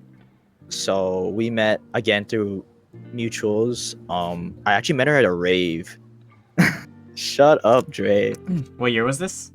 This is so I had come back home already. So this is 2000 and oh, what year is this? This is when I'm 21. So Okay. I'm newly 21. I'm home, and I'm 21, and I met this girl, and we just kind of, I don't know how to explain it. So the thing was is that she went to school in Oregon, and another Oregon girl. I don't know what's up with these Oregon girls, but anyway, she's from Hawaii, but we met in Hawaii, but she went to school in Oregon, and she was like the kind of person where she would be like lovey-dovey with me in person, and then she went back to Oregon and she would just like ghost me. So I was like in this like weird like thing where it's like I really like her. Like I don't know. I was so in love with her, dude. I don't know why. I don't know what it was about her. I was just so in love with her, and she just literally like played with my emotions so bad. And she kept doing this thing back and forth. Like she would come home back to Hawaii, we'd hang out, everything would be cool, and then she would go back to Oregon, and then she would like just ghost me or like just like I don't know, like, and we did this for 2 years, bro. 2 years we did this. So Jeez. she would come back summer, Thanksgiving, um, Christmas, you know, like the holidays. She would come home and everything was cool, Mm-hmm. and then she would just go back and she would just fuck me over. Like I don't know why. So then at one point, like towards the end of the relation, or I guess you could call it a relation, we were never officially together, but everyone knew we were like together. Does that make sense? Like we were never boyfriend and girlfriend, but we were together for sure. Yeah. Uh, um, so basically, long story short, like she went back to school, but this time she was like, "I'm gonna go back to school, but I only have 1 year. I only have this semester." She was almost done. She only had that semester left, and she's like, "I'll come back, and we're gonna be like together, like for real. Like we're gonna make it work, stuff like that." So I was like, "Okay, cool. Like whatever. Like everything's cool. Like for once, we're actually gonna try and commit." Blah blah blah. She went up there, and what did she do? She cheats on me. She cheats on me, and then What the hell? and I find out because she told me, because she's like, I made a mistake, like I freaking did this with this guy, blah blah blah, and I was just like, it literally just like, what is that, like flashbacks, you know, Yeah. like PTSD again. Went through something like this. Dude, oh my god, bro, I tell you not, I never cried so much in my life, bro. I was so sad, like, dude, I was so fucked up, bro. Mm-hmm. And yeah, like I said, same emotions, and like, oh my god, literally fucked me up bad. Like my whole mental was just gone. And you know what the fucking crazy part is too, is that we had planned a trip together prior to her doing that. So we planned a trip to Canada together, and I had bought the tickets already, plane tickets, everything was set up already, and she did that. So I was just like, yo, like fuck, I'm like, I don't know, should I still go on this trip? Like, you know what I mean? Like your mental is just not right. Like I had so many things going through my head, and I was like, like, should I go? Should I not go? Should I take her back? Should I not take her back? Stuff like that. And then she was like begging me to take her back, and I was just like, nah, like, I told her like how that's happened to me before, Yeah. and like it fucked me up. And then for her to do that, it's like, bro, like, you know what I mean? It's like fucked. So long story short, I like kind of came to it, and I was like, yo, okay, I'm down, let's work it out, and let's go on this trip, and let's just like, have a good time or whatever. Like, let's not think about it. Like, I forgive you, so blah blah. So I go there, I go to Oregon first, and then we drive up to Canada, right? Because you can just drive up to Canada, right? Mm-hmm. So we drive up to Canada with her and her friends, and literally the day before I get on the flight to see her, she tells me, I think we should just be friends. This is a day before the trip, bro. And I was like, what? She's like, yeah, I don't think we should like be together. And I was like, I'm going to Canada to see you, and you're telling me we should just be friends? And then I was just like so shook. Like I was just like, fuck. Like, and I was asking my friends like, what should I do? Like blah blah blah. And they're like, nah. She's just saying that. Like, you never know. Blah blah blah. So I went to Canada. I went there, and dude, I've never been so embarrassed in my life. Dude, she ghosted me the whole trip, bro. I was there for 7 days, and she ghosted me. Because she had her friends with her too. So it was me, my other homie that was boyfriends with another girl, one of her friends. So it was me and him, and basically a bunch of girls. And I literally didn't sleep with her like in the same room. I was like totally alienated from her. She didn't talk to me. I literally was just alienated, bro. Well, she was there, but just She was there. yeah. Yep. Oh my god. Yeah, hold on, sorry. Like, I'm just asking. Tell you. You're good. Like, you actually tried to talk to her, and Yes. she clearly She clearly just didn't want anything to do with me. Isn't that fucking insane, dude? Even her friends like were like telling me like, yo, I'm so sorry, like blah blah blah. And I'm just like, nah, like I just was very optimistic. I was like, nah, that's okay. Like I'm gonna win her back, Did you pay for her trip as well? Fuck no, I didn't pay for her trip. But I paid for a lot of stuff. I paid for like dinners. I paid for like, to go snowboarding. And dude, she just ghosted me. It's crazy. And I used to text her. I remember I was texting her at night and be like, yo, can we talk? Like, I just want to talk it out. And she would never talk to me, dude. It's so crazy. And I was just so like in love that I just like totally didn't like get it. You know what I mean? So Yeah, that happened. Wait, She so what ghosted was me. the? Mhm. Did you ever find out what the real reason was? No, still don't know to this day, dude. Ooh. No idea. And then, um, so I went back home. So like basically, I had a shitty trip. I would go with them to like these places, but I was like You're so mentally out of it. alienated. Yeah. Dude, I was like alienated. Like the person that I want to spend time with doesn't even want to talk to me, and I have to talk to these strangers that I don't even know. You know what I mean? Plus, my friend is with his girlfriend, so it's like makes me feel even worse. And I'm living in this house that I'm not even in the same room as anyone. Dude, I was literally sleeping in the living room with no pillow or blanket. That's how alienated I was, dude. It was crazy. I can't believe I went through that. I grew so much from that though, but yeah, so I came back home and I was just in a super dark place for a long time. For a super long time. And then yeah. Yikes. Wow. Yeah. Crazy. How long did it take for you to bounce back? Years, bro. So I used to work at, remember how going back to this, I used to work at the club, right? I used to work at a nightlife. Dude, I used to just drink, and honestly I used to just do drugs all the time, dude. I was just so like numb, dude. Like it's crazy. Mhm. Yeah, like every night drink, drugs. Like I wouldn't say I was addicted, but dude, it was pretty close, dude. Like honestly, Yeah. I was just so sad, and I just kept feeling sorry for myself. Women, bro. All girls are the fucking same, bro. Mhm. So after that, was there anything else like to mention? Like any other relationships? I had like flings, nothing serious, because I always had like commitment issues after that, you know. Yeah. So I 100%. was just like, yo, fuck this, bro. I'm just gonna, do my thing and just whatever. Plus, I really wanted. I liked the nightlife. I liked the nightlife, like going out, meeting people and stuff like that. Mm-hmm. So I was just like heavily invested in the nightlife. Yeah. I guess we could Yikes. transition. Mm-hmm. So talking about like the events, the partying, social life, drinking. Let's get into that. First we could talk about when you were first introduced to the scene, and then you could kind of like go off from there. I was introduced to the scene like literally right when I got home from school, and so that time when I got home, right, that's when I met the ex, right, the most toxic girl ever. Yeah. And I used to work at the club, which she didn't like. She was always like, "Why are you going out?" Blah blah blah. It's like, yo, it's my job. Like I have to go out. And yeah, so she was like always like tug and pull with that too, and she like would manipulate me and stuff like that. And then so right when she did all that, all the fucked up stuff, I was like, yo, I'm literally gonna party hard. So I literally party hard every day. I'm telling you, I used to stay out till like 7 a.m. at people's houses, like people I don't even know. Jeez. And it's just like it's crazy, dude.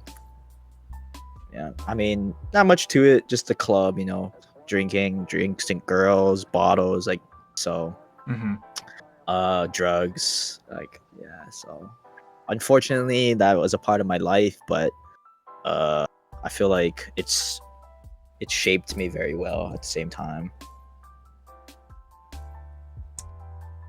When was like your first encounter with like alcohol? Was that like way before too? Way before, probably high school, but I was never like super into drinking until the all those heartbreaks and stuff. Plus like when you work in the nightlife, you're just so peer pressure to drink, like people buy you drinks, so you just have to drink it, kind of thing. Yeah.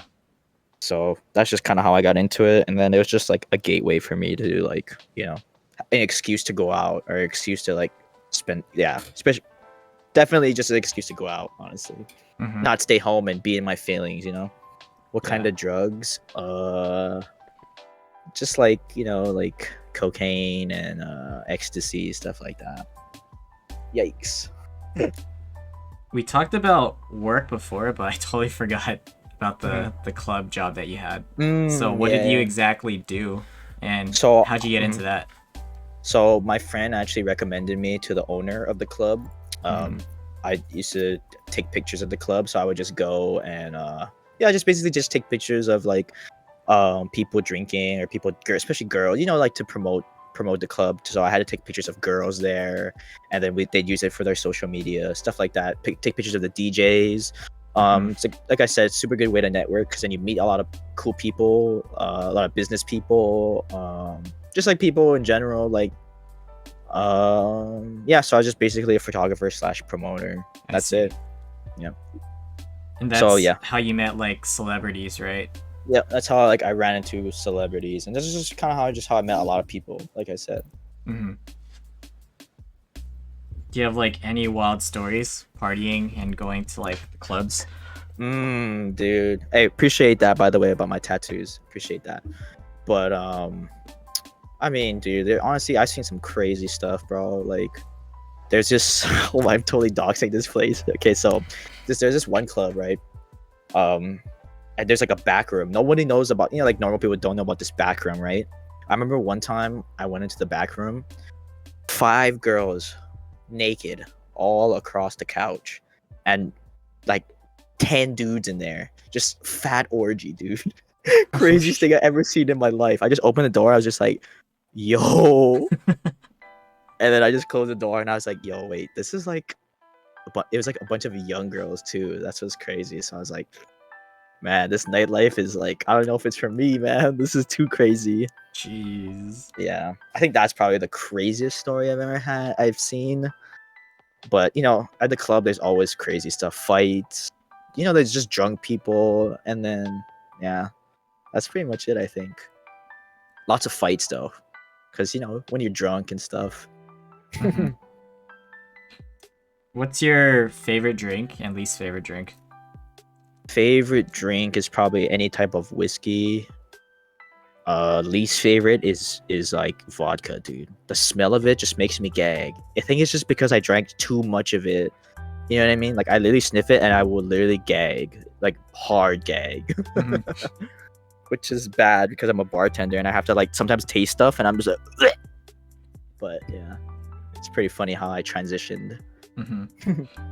What kind of drunk would you say you are? Ooh, good question. I would say I'm a playful drunk. I'm very like, uh, I would just say I'm a very extroverted drunk. I just say everything and I'm very loud. Yeah. Yeah. I'm not obnoxious though. Oh my god, I can't stand obnoxious drunks. Like, "Blah, come drink more," blah, blah," and they like just slobber all over you and they lean on you. Ugh, I fucking hate drunk people like that. Sorry if anyone's gets drunk like that, but I can't stand that, dude. Like people leaning on me and stuff like that. It's like, yo, like I know how to control my alcohol. Some people don't, but Yeah, yeah. that's what you learn when you work at the club. Hmm. Dandy with the hydrate. Oh yeah. Speaking of that, I think I'm gonna have some Truly just to Yeah, of course, man. loosen me up. So other social aspects and events. Mm-hmm. Talk about, I guess, raving. That's like a separate type of thing. How'd you get into that? Mm-hmm. And your thoughts. Raving, I think that's just mutual. Like a lot of my mutuals wanted to do it. Hmm. I feel like in Hawaii, that's just like the cool thing to do because we don't have a lot of stuff to do. So whenever is a rave, it's like everyone's got to go to it. You know what I mean? Yeah. Because we really do not have events like that. So pretty much, yeah, nightlife or any kind of like party life is raves and the club. That's it. So if you're not 21, you're going to a rave. You know what I mean? Hmm.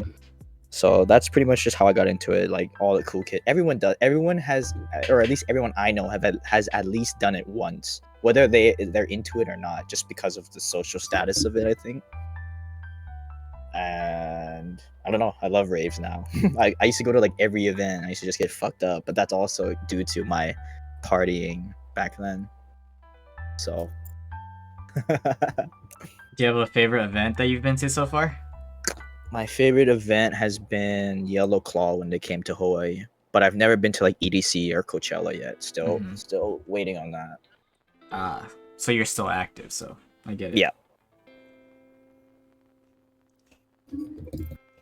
Anything for you to note? Any stories before we wrap this up about like your social partying life, drinking, all that crazy stuff? Oh man, dude, there's this.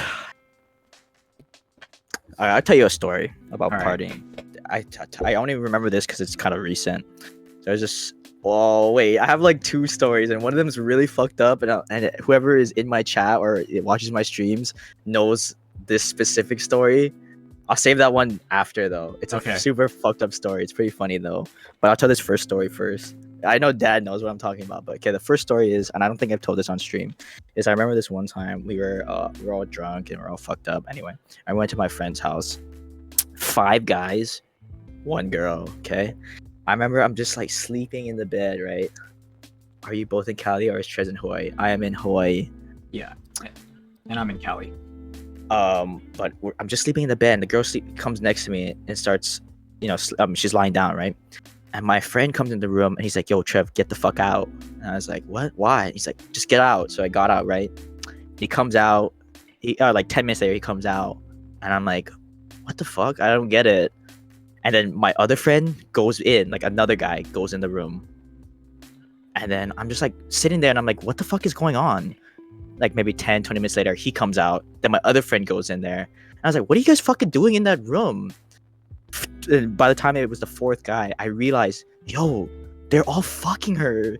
They just ran a train through this one poor girl that's in this room. Like, and I'm just sitting there. I'm like, yo, this is some like some crazy shit, bro. Like 5 of my friends, like they're all promoters too. They all just banged this girl. And then I was just like, okay, like this is weird. So then I went back in the room because I'm tired. I want to sleep. And I lie down and she's like, "Are you ready?" And I was like, "Ready for what?" And I was like, "Yo, I'm out." I literally went home and fuck this. I'm out, dude. Fuck this. And yeah, I think that's crazy. I've never ever experienced anything like that. I mean, she was down, I guess. Like, I don't know. It's not like it was like not consensual, you know? So yeah, that's a crazy one. And this is the one that this is the crazy one, okay? Yeah. I promise you this is a true story, okay? Okay. And okay, so we were at a rave one time. I believe it was Dioro. I don't remember the exact DJ, right? It was one of my kind of my first events too, and it was one of my homies from Cali. Flew in for the event, or not specifically for the event, but I took him there, right? So long story short, it's just me and him. It's kind of lame because I'm just with him, so that's what's lame, right? Oh, chat, you thought that story was crazy? Okay, listen to this one. So we're at this event, right? And I'm fucked up, bro. I'm so fucked up, right? And it's like my friend's pretty like whatever too. Next thing I know, I turn and he's like dancing with this girl, right? She's like tall, like 5'8", beautiful girl, right? He's dancing with her, and then he's like making out with her, and I'm just like, yo, my friend's ugly as fuck. Like, what the hell is going on? Like, I'm just being honest. And then I was just like, whatever, like, cool, whatever, okay. Long story short, the event ends, right? So he's like, and the girl is down. She's down to come back to back to his place. So I was like, okay, fuck, that's cool with me. Like, whatever. I'm just gonna go with you back to the place or whatever. So we go back to his place, right? They go in the room, they do their thing, right? Whatever they're doing. And then I'm just chilling on the couch, and I'm still fucked, dude. Like, I'm so fucked. He comes out, right? He goes, he's naked, by the way. Sorry. He goes, Trev, yo, she doesn't want to have sex with me. And I was like, what? What do you mean? He's like, she only will have sex with me if you're in the room too. And I was like, what? What do you mean? He's like, yo, we both gotta fuck her, bro. And I was like, dude, hell no, dude. I'm not about that. I don't like that. I don't want to do it. Like, I was just like, yo, I'm too fucked up for this. I'm not doing this. Okay. So he's like 10 minutes, I'm telling you. He's like, bro, I'm begging you, please, dude. Like, I want to fuck her. Like, dude, she's so hot. Like, blah, blah. It's like, do it for me. Come on, blah, blah. So 10, 20 minutes, he convinces me, right? So I'm like, so he goes back in the room, right? And I'm like, like, I have to like mentally prepare myself. Like, yo, we're really about to fucking like have a threesome. Like, dude, this is fucking crazy. Like, this is like movie shit, right? Okay. Kid you Yeah. not, 5 minutes, like as I'm contemplating, like walking, panting back and forth, like trying to figure out like what I'm gonna do. All I hear is, "What the fuck?" And I hear like pounding, like like punching, like the wall, and like stuff's getting thrown around. And I'm like, what the fuck? And I start walking towards the room. I kid you not, this chick's running butt naked towards me, towards the door, and a fucking her fucking penis is flapping out. And I was like, no fucking way. She runs out the door, yeah, and then she leaves. She's naked. She gets out, and I'm like, dude, no fucking way. I'm like freaking out. And my boy's so mad. He's so heated. And I was like, dude, how did you not know? And he's like, dude, she just was sucking my dick. Like, I didn't know. And I was like, oh my god, bro. Dude, I almost fucked a dude. Like, I literally was like, oh my god, I was so shook. Craziest thing that's ever happened to me. And you know what's even crazier is that I have never seen my friend ever since that day. Never seen him or talked to him since that day. Oh my god. He's so embarrassed to this day. Oh no. Crazy, dude. Crazy. Fucking schlong too, dude. There's a fat penis, dude. Holy crap. Crazy. Bro, that's kind of sad. You lost a friend that night. I mean, I didn't lose him. He's just fucking embarrassed. But I mean, dude, it's cool. That's why I tell the story, because I don't talk to him anymore, so I don't care. Oh my god. Dude, isn't that crazy? Just imagine that happening to you. Like, Yo. Good thing you stalled. Shit. dude, oh my god. Like, Contemplating. I was literally in my boxers and everything. I was like, yo, okay, fuck. I gotta do it. I gotta do it, man. Oh, man. Yeah, chat always has a good time with that one. Wait, it might... Oh, wait. Oh, you're good. My You're good camera now. froze. Yeah. That is insane. Isn't that crazy? Yeah. Holy shit. Damn, what a story. Yeah. Good Best story yet. Dude, she was hot, bro. I'm not gonna lie, dude. She was so sexy too. She had like fake tits and everything. Like, dude, she literally looked like a girl. Even I was shook. But I don't know. Whatever. No wonder. Yeah. He was hot. Holy shit. Any other stories before we move on? Not that About I your- can think your of. nightlife? Nothing would ever top that story. That is fucking insane, bro. Insane. Crazy. Jesus. All right. Let's talk about your travels and adventures. You mentioned Japan, Canada, Portland. You could get into more details and other things too. Yeah, Japan. I think that's everywhere actually. I've been to Canada twice, so I had to go again after that traumatic experience that I had. Yeah. Definitely had to go again, have a good time. Let's see. Japan's probably my favorite place ever. Portland I've been to twice because I had to go again after that whole. I lived in Cali for a hot minute, but I lived in the desert, so it's like there was nothing around. So I really never had like a Cali experience. I haven't been to Disneyland since I was like, fuck. I can't even remember the last time I went to Disneyland. Other than that, I don't think my travel experiences are anything crazy. It's just like, just good food and just like taking pictures and places I want to go though is like New York for sure. I definitely want to go to LA to meet everybody. Definitely Calgary. Where else? Definitely Japan again, but a different part of Japan. I went to Tokyo, but I want to go to Osaka. And yeah, I think that's pretty much it. Nothing too crazy on my... Oh, Vegas. Sorry. Thank you very much. I've been to Vegas. I went to Vegas for my 21st. I do love Vegas. Plus, like I said, I gamble, so it's like even worse. Yeah. But do you have a wild Vegas story, or we just don't talk about that? A lot of these trips that I'm having are with people, so it's like I'm pretty tamed at most of these places. But I feel like when I will make memories or make stories when I do travel alone, when I come and visit people in LA and Calgary. So, but for my other trips now, it's pretty tamed. especially because I was with like other adults too, like other people's parents, so I had to be pretty like well behaved. I feel like Mhm. nothing crazy. No, nothing crazy. I wish, frick. Any culture shocks within Japan or things that you could share with us? Like what's good to know? Oh, okay. Good to know. Good to know. Definitely, when you go to Japan, you're gonna have to take the subway system, and that's a pretty like intricate system. So I say you should do your research where you're traveling and use Google Maps. Surprisingly, Google Maps in Japan is like super helpful, especially with the train system. So that took me a while to figure out. Language barrier. I mean, if you have no shame, then don't worry about it. But for me, because I'm Japanese, I had to be somewhat shamed because like my Japanese isn't really good. So when I was speaking to people, they kind of like scoff at me. Yeah. How long were you in Japan for, and how much did you spend? Great question. So Japan's really cheap, dude. So if you're going there and you're not intending to bring back a lot of stuff, then it's pretty cheap. I'd say I spent less than 1,000 in Japan for everything.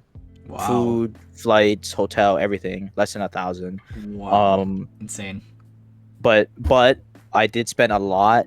Cause that's like food, like stuff you need. But I did spend a lot on gifts to bring back home. Mm-hmm. So that's the only thing. So like I said, if you're going, I spent 12 days there. I think 12, 10 or 12. I was there for a while.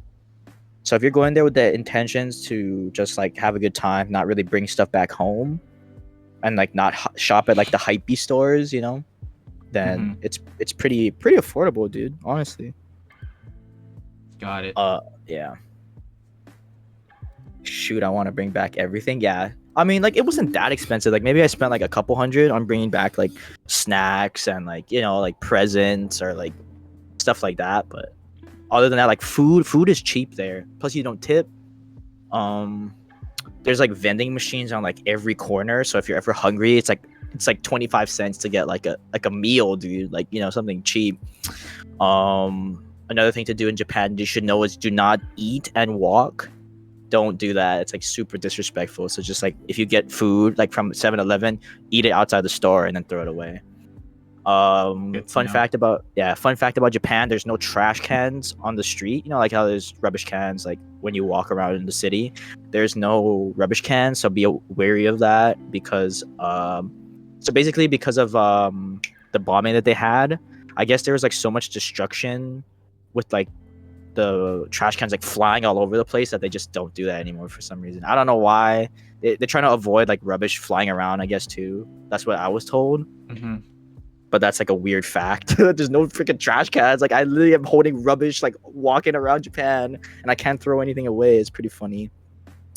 Best meal you had in Japan? So I had like this like ramen. It was tonkotsu. And it was like this kind of small hole in the wall place. I don't even know the name of it because it was just like so hole in the wall. And what's crazy was it was so good. I went there 3 times. That's how good it was. It was the best ramen I've ever had in my life. Yeah, 3 times. It's on my story if you guys follow me on IG. I went there 3 fucking times. That's how crazy it was. I never had one bad meal in Japan. That's another thing too. Never had one bad meal. Dope. Any other adventure stuff you've done, or is that pretty much it?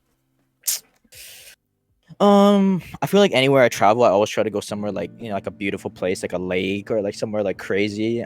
Like I said, you can see it on my stories. I'm super into like adventuring. Mm-hmm. I know Canada has like a lot of scenic places. Japan, not so much. Tokyo is like super city life. Yeah, I'd say Japan's kind of like New York, very city life. No really like outdoorsy stuff to do. Ugh. Unless you travel past Tokyo. Yeah. What else? I was trying to think of something else about Japan, but Tokyo Disney, dude. Tokyo Disney's lit. I don't know. Have you ever been there, Wilson? No, I have not. Dude, Tokyo Disney is so fire. I love that place. Mm-hmm. I think the food is like so good over there. I don't know why. I had like some of the best meals in Japan at Tokyo Disney, which is crazy. The only thing is that they have like very limited rides, and the wait times on it is insane. Even if you get a fast pass, I don't know how it is in California with Cali Disneyland. They do fast passes, right? Yeah. How long do you have to wait if you have a fast pass? Each ride varies with like a time. Right, From what I right. Okay, remember. from the last time you went, let's just say like you got it at 3 o'clock, like the Yeah. fast pass. What time would you have to come back? You know what I mean, like to ride it, Oh to actually ride yeah, it. like depending on the ride, it could even be Mhm. like an hour, 2 hours, stuff like that. Oh, dude, Japan, you have to like plan like 4 hours in advance, dude. I'm not even joking. Jeez. So we went. So when we went to Japan, I mean, when we went to Tokyo, so they have Tokyo Disney. It's like more for the kids, and they Mhm. have a separate park. It's called Tokyo Sea, more of the adult stuff. So we went when we went to Tokyo Sea. There was this. I think it was not Pirates of the Caribbean. What's that? What's that movie called? I think it's like Journey to the End of the World. Is that what it's called? Oh, Well, to the anyway, center of the world? center of the yeah. So we wanted to Something, do yeah. we wanted to do that ride. Oh, so we were there at 12 in the afternoon. We Mhm. couldn't get on the ride till 5 p.m. So we had to stay at Tokyo Disney for 5 hours, just like walking around, dude. It's crazy. With the fast pass, and you plus on top of that, there's a line for the fast pass. It's not like you just walk right in. There's a line for it.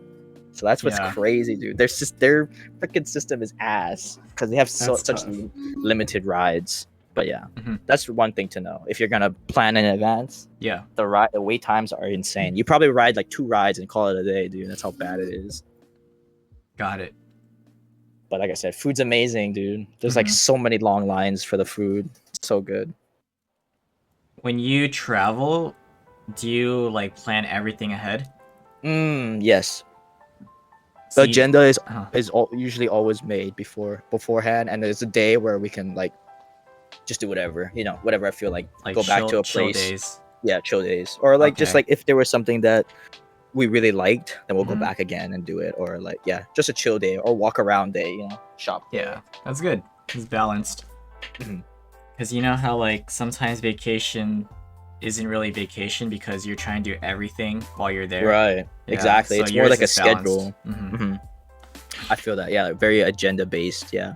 But yeah, I feel like for the most part, yeah, usually everything's planned out, but it's pretty smooth. I like that. I like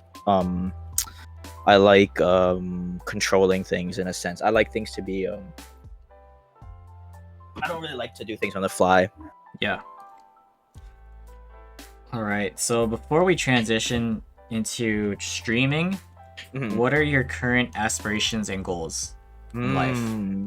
I'm kind of a simple guy. My goals are just start a family and just that's pretty much it. Just like live a a good life, live a family life. I don't really have any like I want to be the biggest streamer ever kind of thing, or I don't have like big goals and aspirations like that. I feel like I'm also old too, so.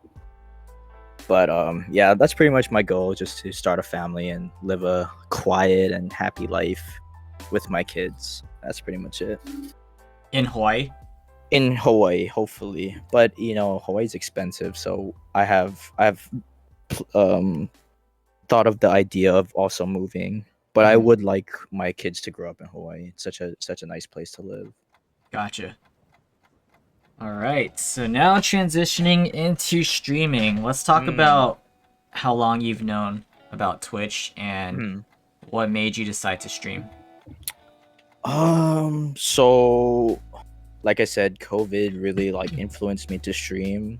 I tried to be a YouTuber at one point, like posting COD gameplay on YouTube. And for a little while it like worked for me, but then I was just like, oh, it's like so annoying to edit videos. I know you know this. Like the fact that you stream, post on YouTube, edit, it just blows my mind because I remember editing videos. Plus like the idea of creating content that's good enough to post on YouTube is hard in itself. I feel like, you know what I mean? Like you want good quality content. And in COD it's like hard to make content that's not the same as everyone else's. Yeah, like But highlights and stuff like right, that. right, right, right.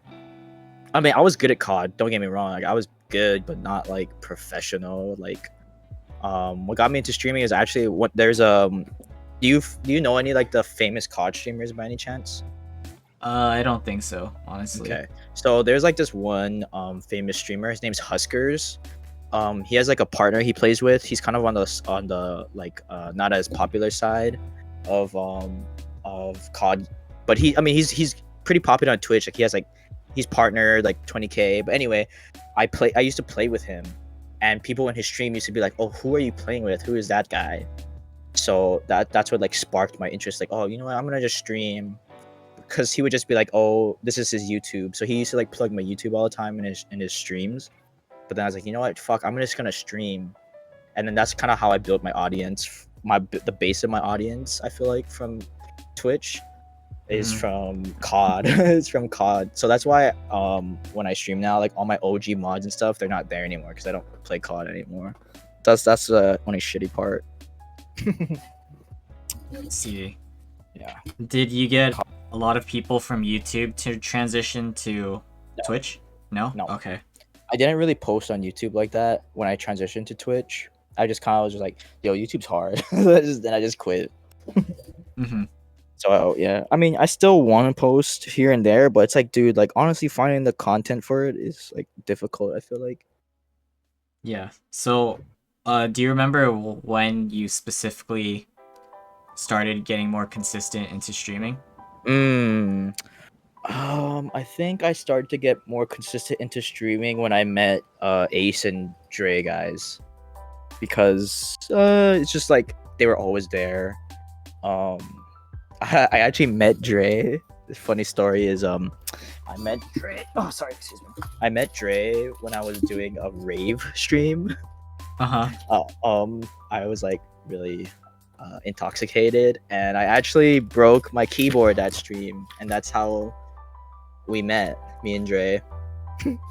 I was it's like my top clip on Twitch of me banging it on my head. Jeez. Yes, I was quite intoxicated. It's a good time. It was a good time. But then that's how I met everybody, pretty much, and everyone knew I was like a funny, crazy guy, doing it for the content, and yeah. And then from there, I was just like, yo, like we were all streamers at the time too, so it's like, how can you not stream? You know, everyone's doing it. So I think that's what sparked my interest to keep streaming. Yeah. So what categories do you currently stream, and what's your current schedule?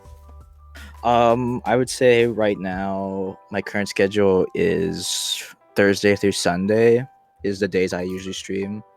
Like I said, I haven't been streaming for anticipation of this podcast / we're just working on myself, you know.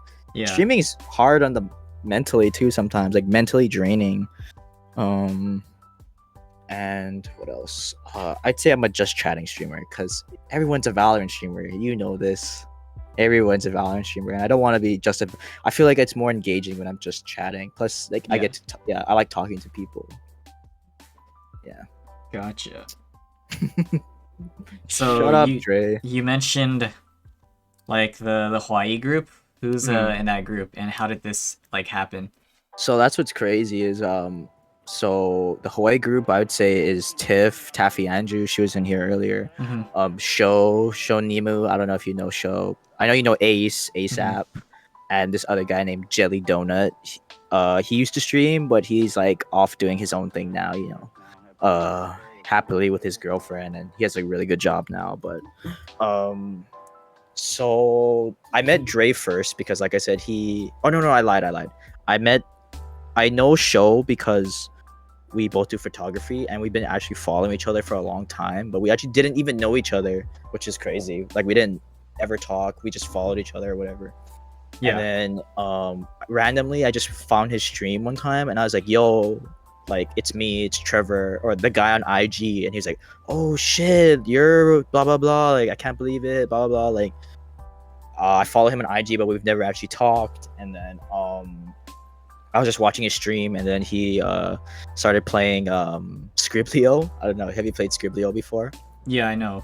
Yeah, so we were playing Scriblio, and I was like, yo, let me get in on this game. Like Scriblio was fun, you know. So I was like, I got in the game, I got in the Discord, and I guess I was just like goofing, you know, being myself, being dumb and goofy. And then I guess like Ace was in that call show, and Jelly Donut at the time. Her name's Austin, and then I guess they like fucked with me. I guess, and I told them I streamed, and then we just became friends from that, which is crazy. Just from that little instant of a moment, we just became friends. Have you met any people IRL? So I've met Cruz. Do you know Cruz? Cruz. I don't think so. Okay. Cruz, okay. Do you know Catechus? I don't know if you know who that is. No. Maybe not. Okay. It's okay. You can name people still. Right. But I've definitely met Ace, Show, Tiff, Jelly Donut. Because they live here and it's easy for us to get to each other. That's awesome. And we've grown so close. Like it's actually insane. From fucking Twitch, like literally, we talk every day. It's crazy. And even though they don't live here anymore, they live in LA. But yeah. What's up, cutie? What else? What's up, Evelyn? Wait, do you know Ali Ping? Yeah. I'm actually gonna meet her in 3 days. Oh, sick. Yeah. Awesome. So yeah, I'm interested to see how that goes. Wait, you're gonna be in SoCal? Like No, she's coming to Hawaii. Oh. Yeah. So I'll probably be hanging out with her for a little bit. I don't know.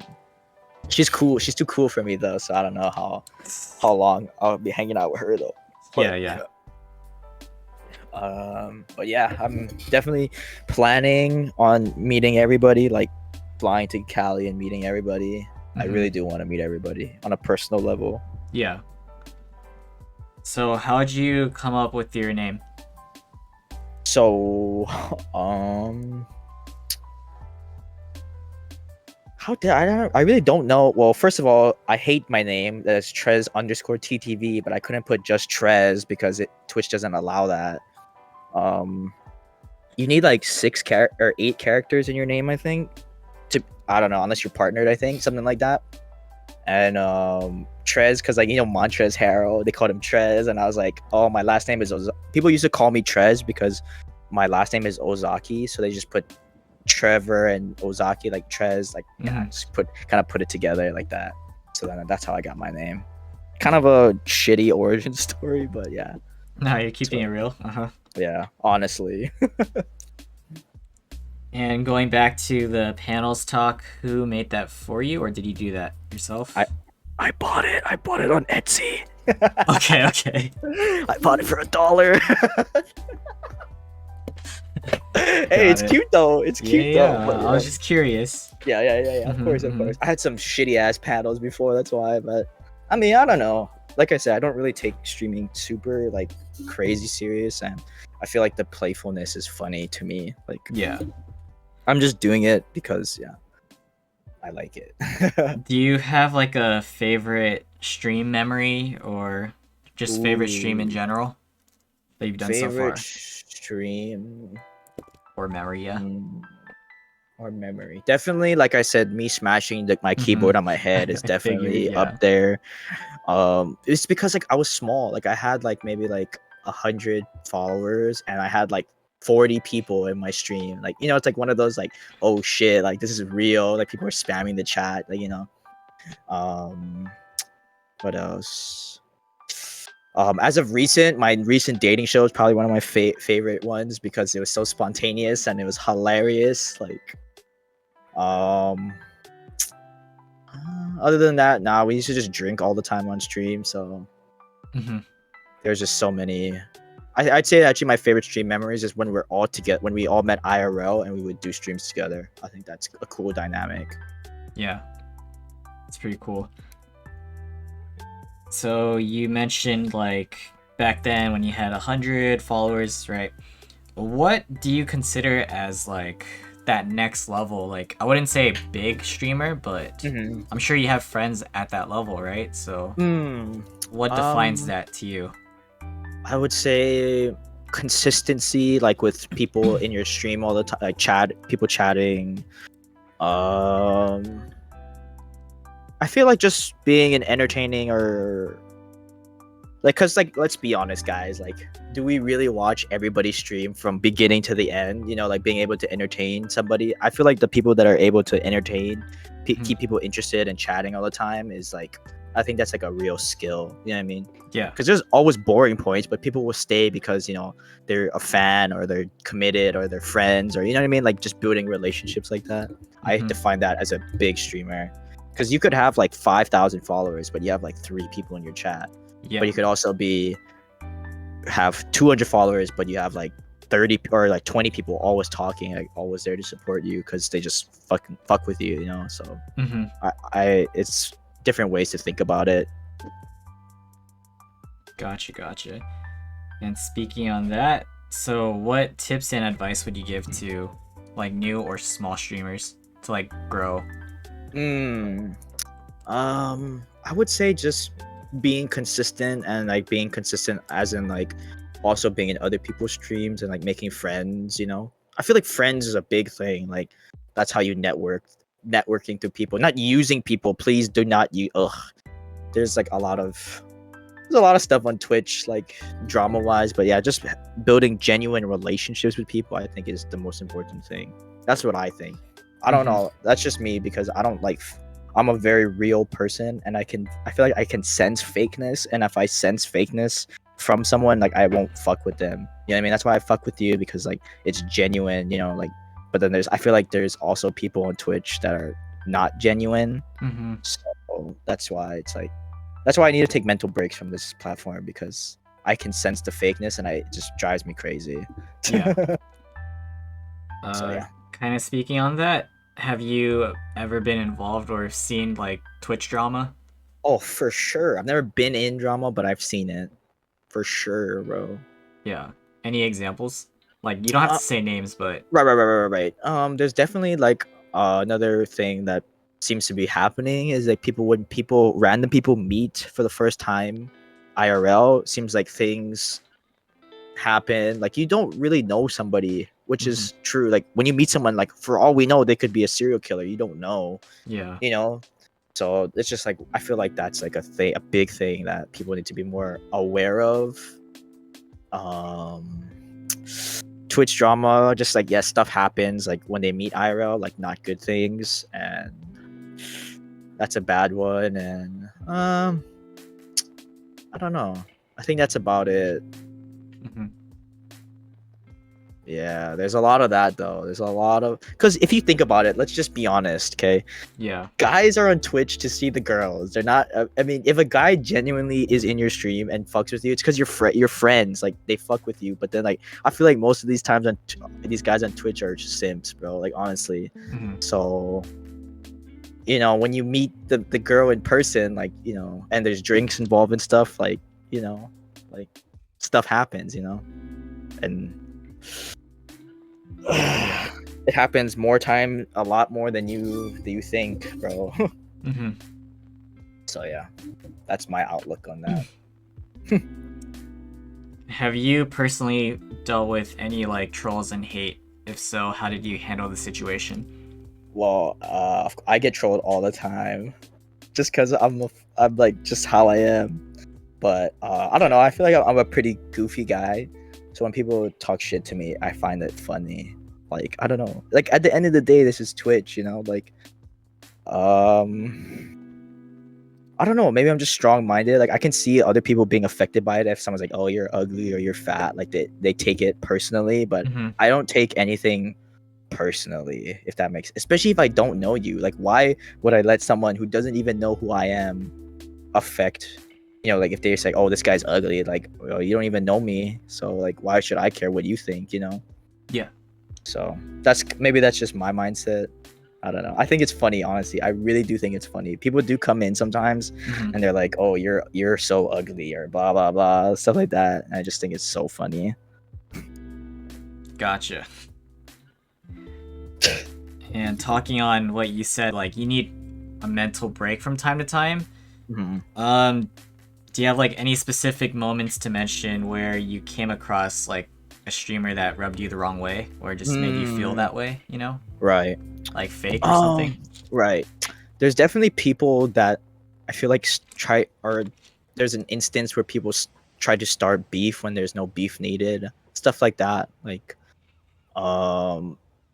definitely there's a specific person that I can just sense the fakeness from them, and it's just like like I have so many mutual friends with this person, so it makes it, you know what I mean? Like it's yeah. just like even more so. It's like I have like I'm almost have to be there, or like not have to be there, but it's just like I don't know. I just sense it, and it just really rubs me the wrong way. Like, and I just have to take a mental break from that. Yeah. I'm just being honest. Like I'm just being genuinely honest because I just hate fake people. It's just so annoying. Because yeah, some people are like super genuine on stream, and then when they turn it off and I hear them talk off stream, it's like so different. And I'm just like so transparent. Like the way I am now is how I am if I were to talk to you offline, you know. So that's just me though, and I'm a very stubborn person too. So Mm-hmm. yikes. Gotcha. Yeah. Aside from that, what are the other things that you dislike about Twitch? Definitely don't like the fact that girls just get naked and they get money. You know, I think that defeats. Well, everyone's got to make their money somehow. You know, everyone's trying to chase the bag. So actually, I just don't like the drama. I just don't. I mean, of course, anywhere you go, any platform, there's always hate. There's always drama, but sometimes it's just so unnecessary, and I don't get it. But Yeah. like I said, I'm doing it for fun. So like I said, some people take this shit seriously. So when you cross somebody, then I can see. I don't know. It's so tough. I'm very good. I feel like I'm a very good person at seeing both sides, and it's hard to like. It's just so much drama. I hate it. Yeah. All good. All right. So I guess this is the last thing I want to talk about in regards to Twitch and streaming. Mhm. You guys could ask more questions, by the way, in chat. Let's talk more about the dating show. How did this start? What has Oh happened my so God. far, and what's Uh-huh. to come? Okay. So the dating show happened because I was on a stream once, me and Dre, and I named the stream. I said, I'm not ending stream until I find Dre an ABG girlfriend, Mhm. right? So it was just us in a call for the longest time. We're just talking about girls and just talking in general, like kind of like this podcasting, just Yeah. talking, right? And then Christina came in my chat, and she was like, "Oh, who's the guy looking for like the ABG girlfriend, right?" And I said it was Dre. And then long story short, she was like, "Oh, I'm down to get in the call with you guys." So she came in the call, and I basically forced Dre to go on this like little date with her, right? It Like was just on, you three. on stream. It was actually a lot of us. There was a lot of us in the call, but we all muted ourselves and turned our cameras off. So it was just Oh. them two. Yeah. And I basically forced the date, and it was like super funny. Everyone thought it was like the funniest thing ever. And what's crazy is that there was another guy in my chat. I don't know if you know who Gabe is. His Twitch is like Elysians. I don't know, whatever. Mhm. But he was like, I want to talk to her. So Dre's date with her didn't go too hot. So he subbed in for Dre, and it was just a funny ass time, bro. Just so funny. And Wow, after that, spot on. yeah. And Yeah. after that, everyone's like, "Yo, we got to see that again." And I was like, "Yo, fuck it, I like it." Plus, I was doing commentary over it, so it was even more funny. And I'm just dying laughing. It was like the funniest thing ever. So I So love it. in my head, it's like you kind of got them on the spot.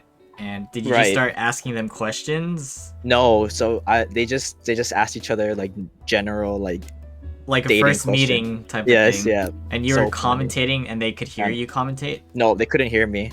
Okay. That's why it was funnier too, because Ah. because both parties were so nervous, or especially Dre, or not Dre, but like it was just so funny. It's just spontaneous. Yeah, I could imagine. And I was just like, yo, if I did this and I actually like tried and like make it like an actual thing, it'd be so funny, I think. Plus pairing people, the correct people, you know. Wait, so that was only a one-time thing so far? It's only been a one-time thing, and that's why I haven't been streaming too, because my comeback, I want it to be like the dating show. You know, I don't want to just do a normal stream. I want it to be the dating show. So I have a bunch of people lined up, but it's just now it's about pairing people and what is that? Making sure everyone's schedules is aligned, because you need two people to make it, you know. Or actually, well, there's like a secret to it. But yeah, I do need people to be on the same schedule so I can make it happen. Wait. So I'm trying to understand like the format. So you're gonna Mhm. try to do another one-on-one thing with Yep. like. Right. Okay. So it's not Two like. No, it's not like a normal dating show. I don't know if you've seen Twitch dating shows. They do like one person, like one contestant, like a prize, like a guy, right? And they have Yeah. like three girls. Yes. That's what I was thinking. Okay. So I don't want to do it like that because everyone does it like that, you know? Yeah. It's cool though. It makes sense, but then I think one-on-ones is a more personal note. Yes. So you're changing the And game. and there's a twist to it too, which is even better. So Uh-huh. that's a surprise. I have a twist to it. It's not just one-on-one. There's a twist. So that's what I'm excited for, and trying to set it up, trying to make sure everyone's on the same schedule, so I can work that out. It's gonna be funny, hopefully. Uh-huh. Yeah. So Wilson, if you want to be on it, you're more than welcome to come. Okay, we could talk about that. Yeah, for Just sure. DM me. That's so Yeah, for sure. interesting. Can you Yeah. talk about the highlights from the previous dating show? Like, what's worthy of talking about? I can't believe I missed this. Dre and Christina. The highlights of it. Like what they say, that was so funny. She's so good. She's such a good sport. She was just like, what was she saying? Dre was just asking like, oh, what would you name me? Like, rate me a 1 out of 10. Just like, where would you take me? Like, what's your interest? Christina was playing Val while she was on the date, so it was super funny. She was just like saying like, oh, you're cute, stuff like that, and then Dre was just like, oh, he was like blushing, like he didn't know what this. He was doing it for the content, you know. Yeah. And it was just funny when she was like, oh, you're 20. When she found out how old Dre was, she was like, nah, she was over him already. And then she moved on to the next person already, which was so funny. Like, my friend just jumped in right after, and he just kept mumbling his words too, which is just, it was just so funny, dude. It was so funny. What happened at the end? Basically at the end they exchanged socials, and I was like, this is boring. And then I just rated her. So funny though. Okay. No. Do you have plans for the actual dating show that you're gonna do? Like, how does it finish? You know, I'm trying to understand your process. Okay, well, I'm just gonna say this to you because this is a sneak peek. So, Exclusive? Exclusive. I wouldn't say like, I understand what you're saying, because like I was thinking that too. I was like, what do we get out of this? Like, what is the end goal for this, right? So basically, what I want to do is I do one-on-one, right? And what I do is that after that one-on-one, I put another person on. Let's just say, so it's a girl and a boy.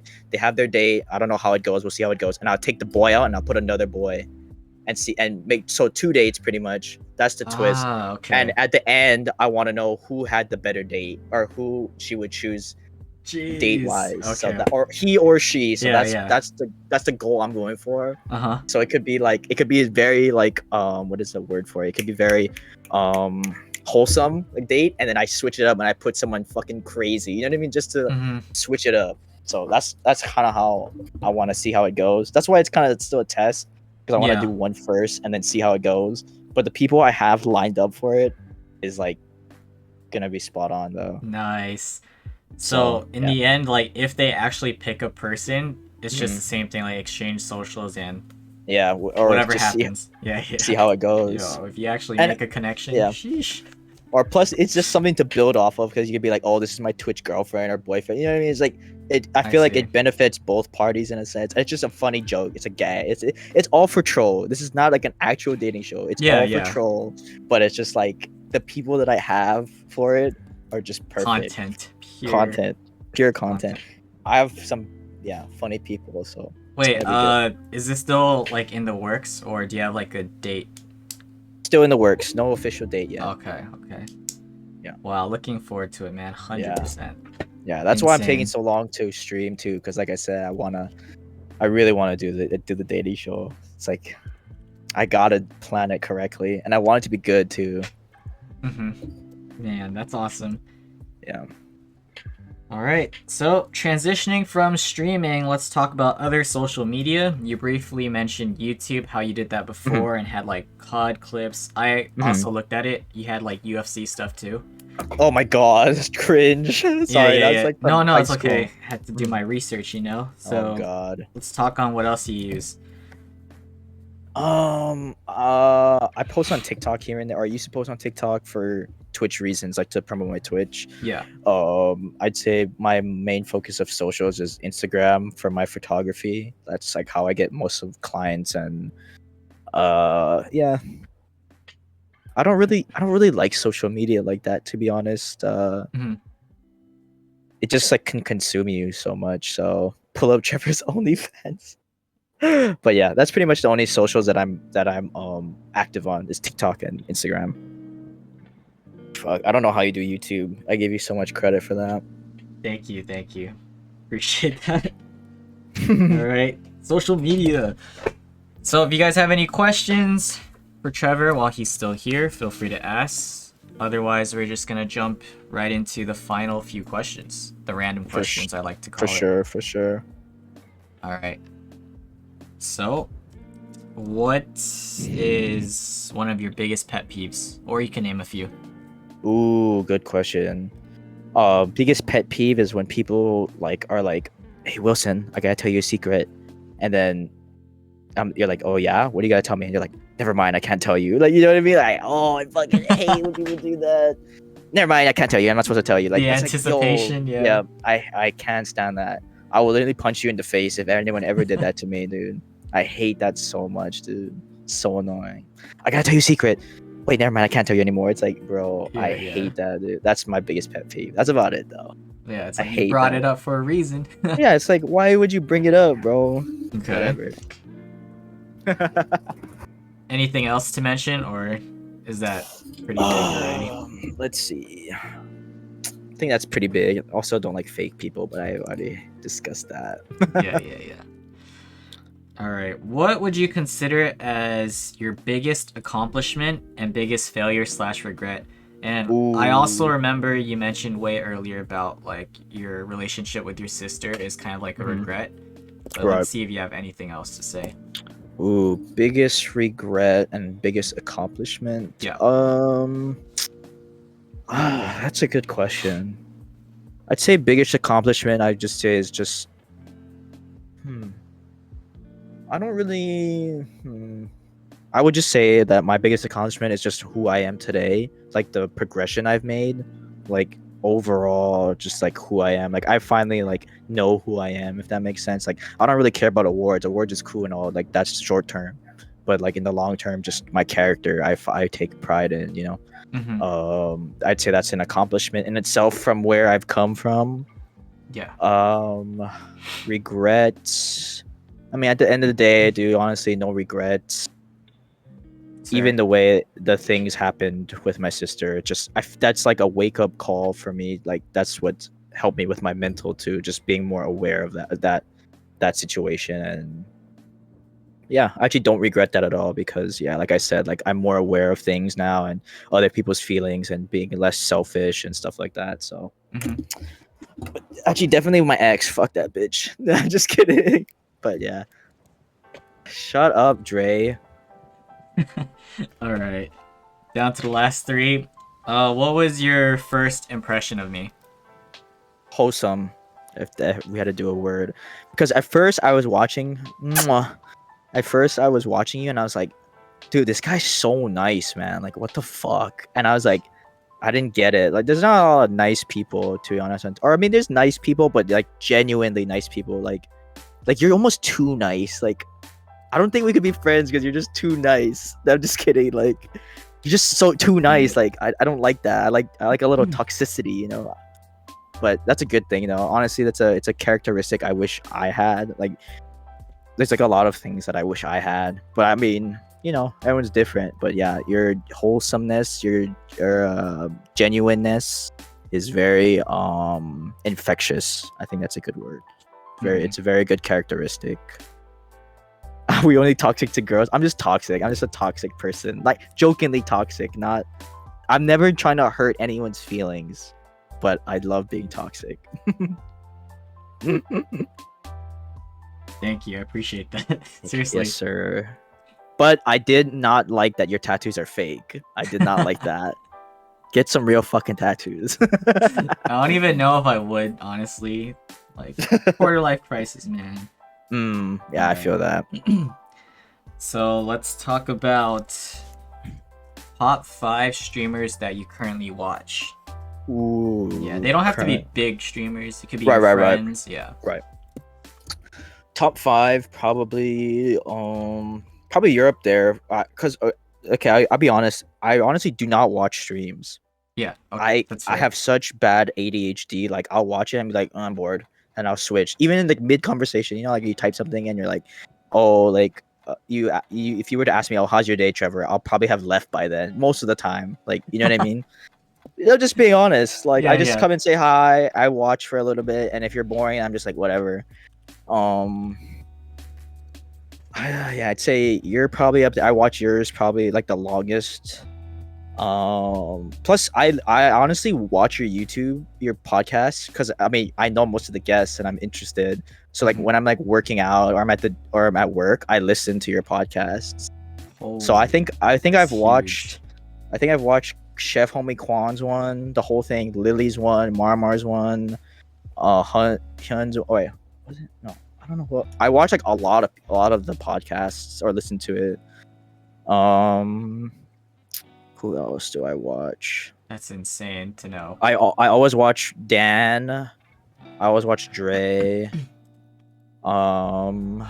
That's 3. Okay, who's somebody that's like not my friend that I watch? That's interesting to watch. Oh, what's that one girl's name? Shoot. Oh, she's not streaming. There's this one girl, like her stream is so entertaining. I don't know her name though. Whoops. What is she like? She like has a lot of effects. Like she uses green screen and effects. Dan, do you remember? Dan knows who it is. Dan. Yeah. T10. Oh. Yeah. I thought her stream was okay. I think her stream is extremely entertaining. One more. Who do I watch? I don't know if you know who McBeanie is. I always watch her streams. She's funny. She's like the funniest Aussie girl that I know. I don't think so, but there you go. There you go. That's 5. Nice. And for the last question, guys, keep in mind that you could also ask questions in chat. Using your connections, your personal connections, who would you want to see on this podcast as a future guest? Ooh. Taffy Andrew. I already told her. She said she's down. Oh, really? She's an idiot though, but she's interesting talk though. I'd love to see her serious, like like her. Yeah, these are very good questions. That's why very penetrating questions. And she's kind of dumb, so it's kind of funny. It'll be funny. Get Cindy in here. She is going in there. I would have said Cindy too though. Yeah. Definitely get Dan because Dan is so new to streaming too, and it's a different standpoint, especially because he was like a viewer for the longest time, and now he's a streamer, so it's interesting, that dynamic. But yeah, definitely Tiff. Yeah, Tiff might cry though, so that's actually true.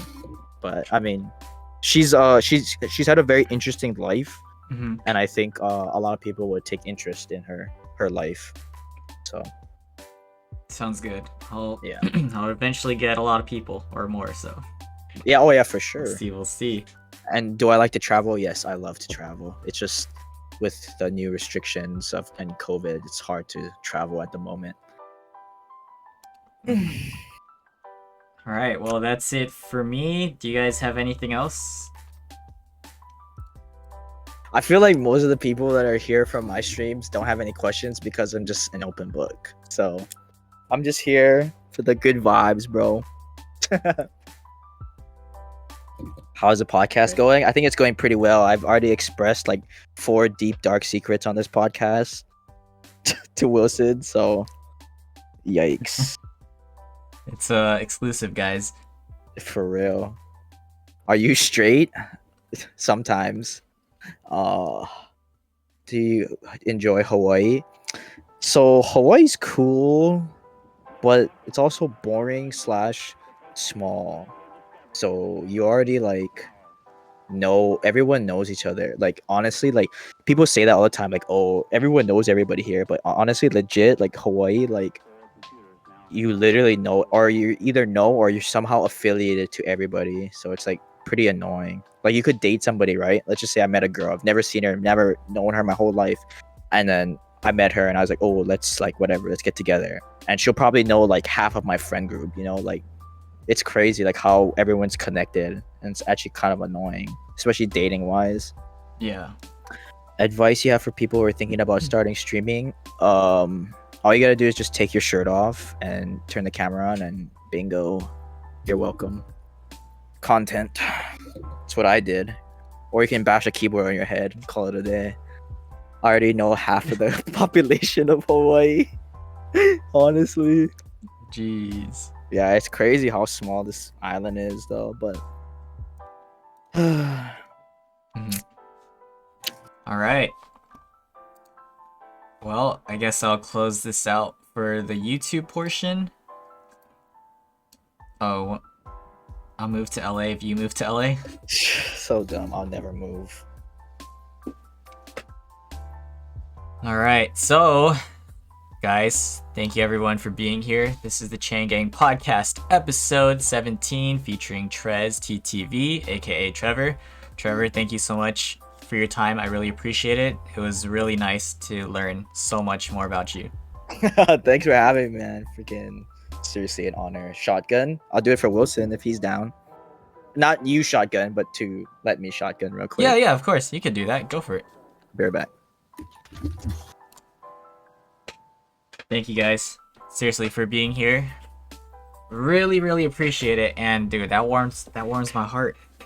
He says that he listens to my podcast on YouTube. Like, what the heck? That's insane to hear that type of feedback. But thanks for doing these. You're the man. Guys, thank you. I actually haven't planned for many more guests, like future episodes. I only have like 2, if I'm being honest right now. Cindy's on Friday, and I have Umami on Wednesday. There's still a few people that I'm talking to try to like sort schedules out, but I'm kind of like procrastinating because I don't know. I've been doing a lot within the last 3 weeks. Not gonna lie, it's actually insane. Alrighty. This is just one for the road, real quick. Let's go. What are you doing after? Thanks for having me, bro.